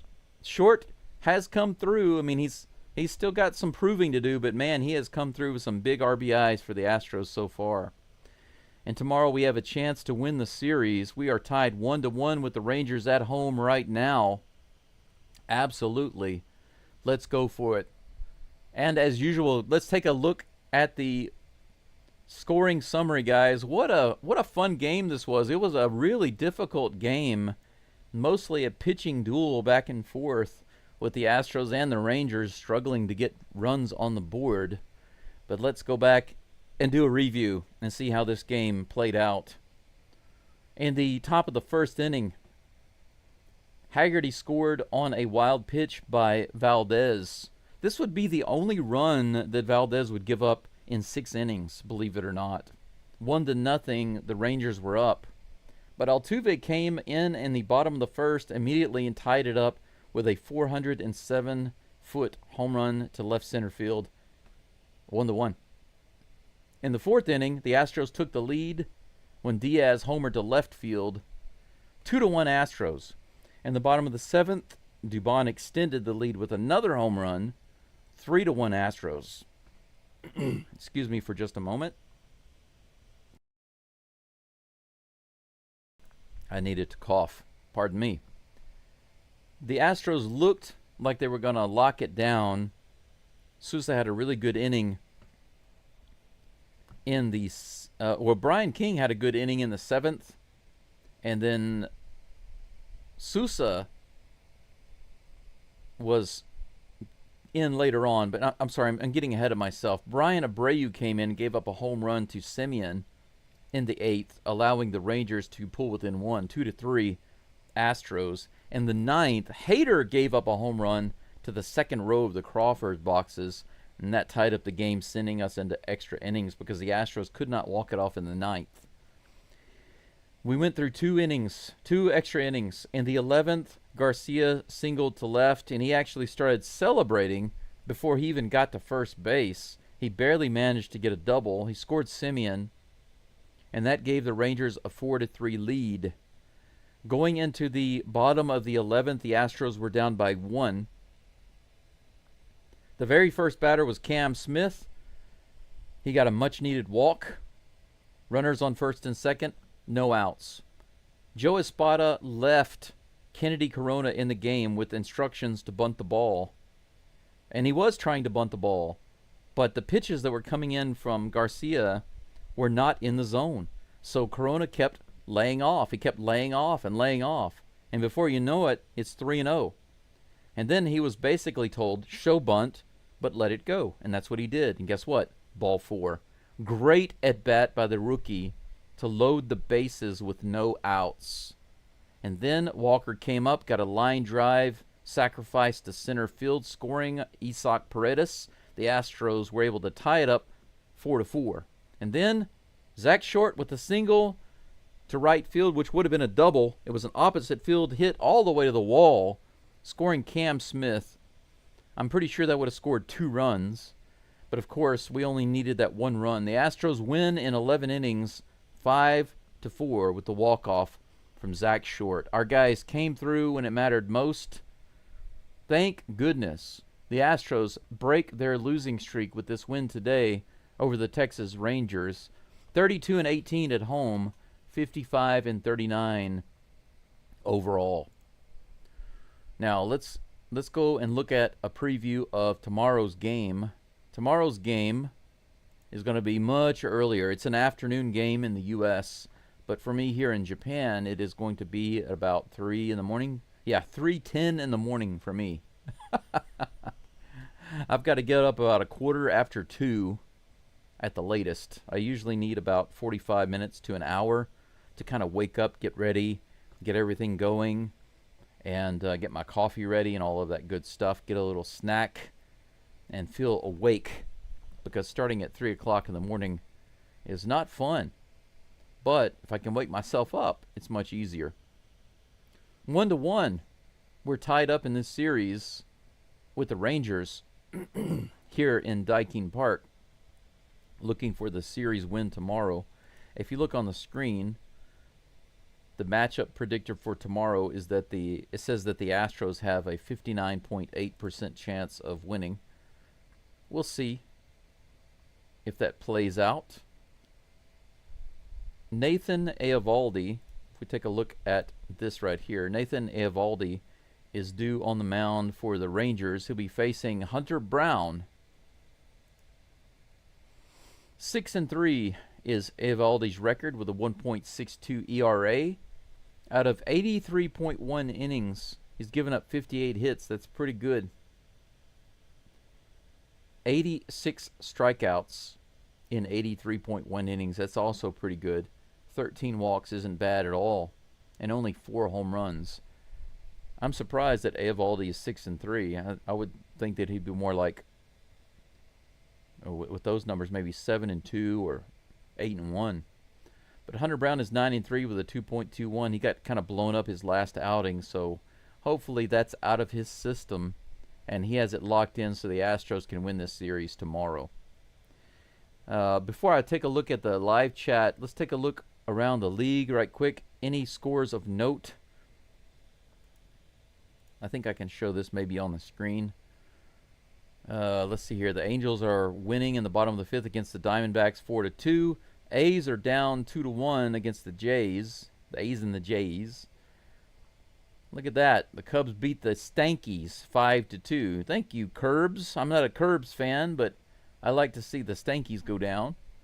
The Mariners destroyed the Tigers, so the Astros with the win today, we come another game closer to the Tigers. Really happy about that. That's the big thing for me right now. If we keep closing in on the Tigers, then we can take the AL lead. That's what I want for the Astros this year, to be number one in the AL. Anything else of note going on? Not really. Not seeing anything. Guardians still winning, beating the White Sox. They beat the White Sox 6-2. So it's not just us. They're beating everybody right now suddenly. Let's see. There's the Astros game there. Padres beat the Phillies 5-4. That's pretty much it. Let's take a look at the live chat right quick to see if I missed anything. Justin says, let's go Stros. Let's go Astros. Absolutely. Daryl says, have faith. 100%. Jordan says, little things. That's right. Fundamentals. Get your fundamentals right. Crispy says, I'm so glad it ended with getting hit towards Garcia. You mean like hits off Garcia? I don't know if you saw it, Crispy, but when Garcia got to the dugout after he was pulled out, he was throwing things. He was throwing his glove or something in the dugout. He was very angry. Can't blame him for being angry and upset, but, you know, it happens. Jay says, Abreu and Hader giving up dingers in the same game. I bet doesn't happen again all year. Yeah, it's very rare. We're lucky that that happened and we still won the game, right? Our ace relievers, two of the best in the game, if not the best, our setup guy and our closeout guy come in and give up 2 home runs, allow the game to get tied, and we still manage to come back and win. We are very lucky. Blessed to have the heart that we do in this team. Jordan says, yeah, strange game. It was. It was an interesting but strange game. A tough victory, says Caesar. And Crispy says, coffee will get us through tomorrow. Absolutely. Justin says, the Astros are on fire. That's right. Thank you guys so much once again for your support, likes, subscriptions, memberships, and, of course, the donations that you've sent. It's been very, very much appreciated, and it's definitely needed. I did want to share a couple of things here at the end. For those of you who are really interested, you can stick around for that. It's kind of related to the channel, but mainly because it's related to me and my connection to the channel and where the channel is going to go from here. So for those of you who are really involved and have been here for a while and very interested in me and what I'm doing at my channel and this community, and the future of this channel and what could potentially happen in the future, then I would very much appreciate you sticking around just for a few minutes, because I'm not going to take long to say this. But here's the thing. Most of you already know that I live in a very old house. Brent, hang on a second. Let me see. Brendan asks, can you show entire stats for the league? Entire stats for the league? Are you talking about standings? I don't know what you mean. When you say entire stats for the league, that's impossible to show all of the stats for the entire league on the screen. That's not possible. But if you mean standings, I can show you that right quick. I don't mind showing you that right quick. Is that what you're talking about, standings? Are you talking about the general stats for the players or the teams? Brendan, let me know what you're talking about. But here's the thing I wanted to tell you guys. This house that I live in is about a 200-year-old house. And the land and some of the things that are on the land are even older than that. One of the things that was built right here on this spot where this house is kind of like almost like an aqueduct. It's like a stone aqueduct, and it was meant to channel water from the mountain in the back field across this area and into the rice fields in front of the house. It's actually older than the house. They decided to build the house on top of that. And of course, the idea was that they would continue to do maintenance. The people that lived here would continue to do maintenance and keep those things running smoothly. But here's the thing. When you have water running through stone aqueducts or stone tunnels, because that's basically what they are. It's just a bunch of stones put together to create a tunnel. It's literally like this wide and maybe this tall. I'm not kidding. I discovered this when I was shoveling in my backyard because I could hear water running sometimes, and I wanted to know, where's that coming from? and there was a place underneath the house where the ground was eroding and going down.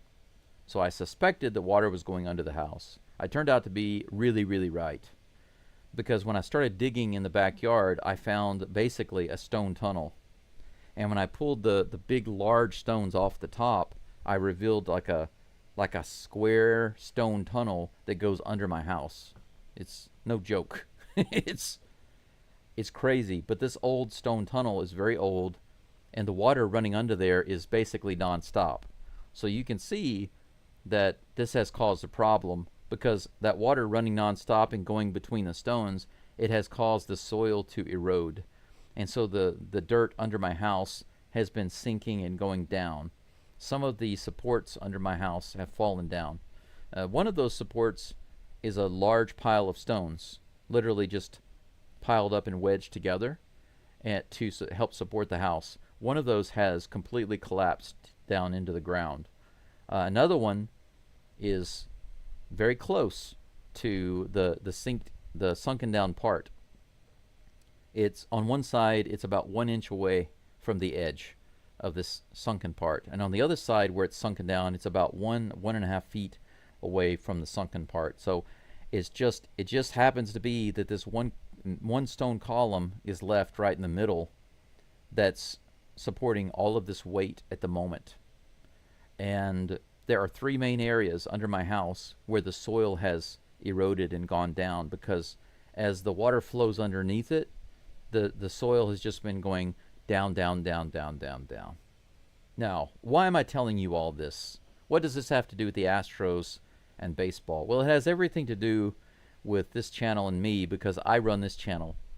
And right now, this is the main thing that I do, guys. The main thing that I do right now is Geaux Stros. In the beginning, when I started it, I didn't know if I was going to be able to keep doing it. I did it last year from about maybe June. Maybe the end of June, the beginning of July, I think. Basically, I just passed my 1-year mark on YouTube with this channel. And it started off as kind of an experiment. And I didn't do all of the games. I did a lot of the games. My channel grew a little bit, and at the end of the season, I had just under 300 subscribers. Between the end of the season, when the Astros got quickly knocked out by the Tigers, and the end of spring training, I basically did nothing on my channel. And I was dealing with cancer-related health issues and all of those symptoms and problems that come along with cancer. Studying Japanese, trying to go to school, trying to work part-time. I was very busy just trying to exist, just trying to stay alive, trying to get over wanting to give up. So I can't tell you how many times I've wanted to just give up and just lie down. Yeah, if you've had extreme anemia, if you have extreme anemia, if you've ever had it for any reason, you'll understand that sometimes just walking on a flat surface even is too much. You get worn out very fast. Going upstairs is like my worst enemy. It's my mortal enemy right now. It's going up a hill or going upstairs.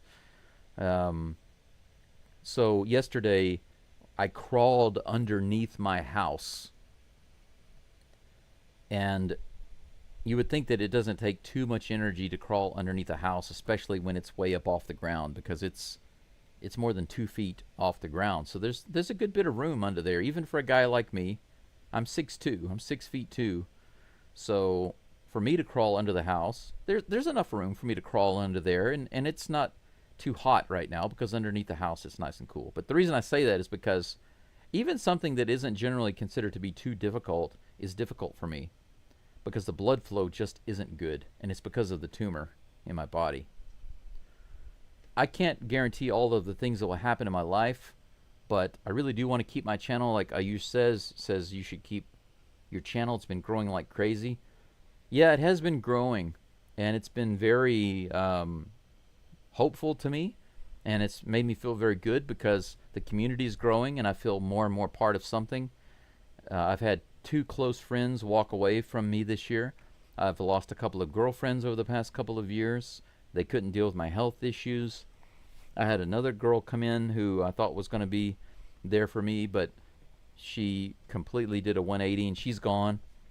I live here alone. I'm out in the middle of nowhere, and finances are a struggle. I'm not telling you this to complain. Actually, you can probably tell by the tone of my voice, I'm not complaining.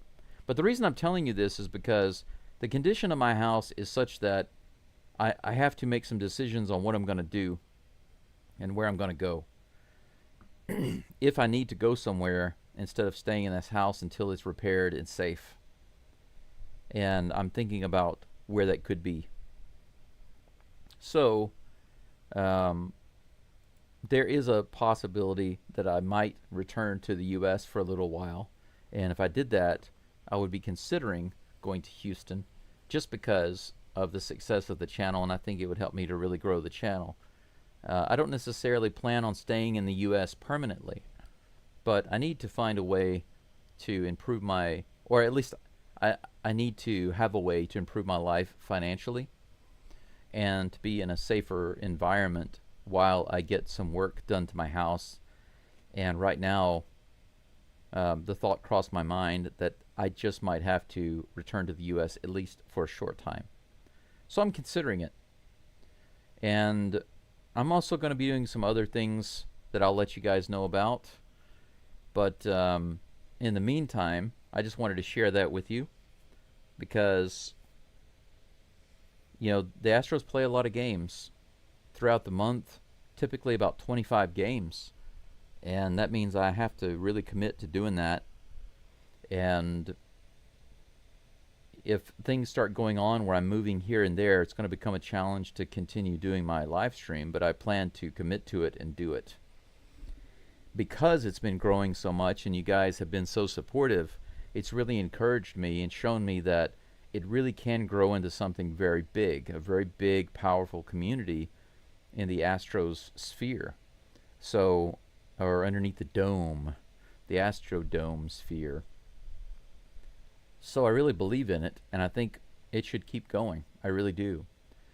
But I have been wondering if, you know, if I were to make a decision to come back to the U.S. for a while, where would I go? How would I go? When would I go? These are big questions. But right now, I'm just thinking about it. And I just want to share that with you guys. But in the future, I plan to be doing some fasting also. So starting with the Astros second half of the season. And this is something, if you want to join me in, feel free to do it. If not, I understand. But I'm going to do something called Fastros. Fastros. And what it basically means is, in order to make my health recovery assured and make it happen quickly, whenever the Astros win, I will eat. I will eat. And when they lose, I will not eat. I will fast. So I will drink liquids like coffee, tea, water, etc., but no sugar and no solid food. If they lose again the next day, then I fast again. If they lose again, I fast again. And when they win, then I eat. And that's my idea. It's called Fastros. I've been wanting to do some fasting, and I think this is a good way to connect what I'm doing here with my health goals.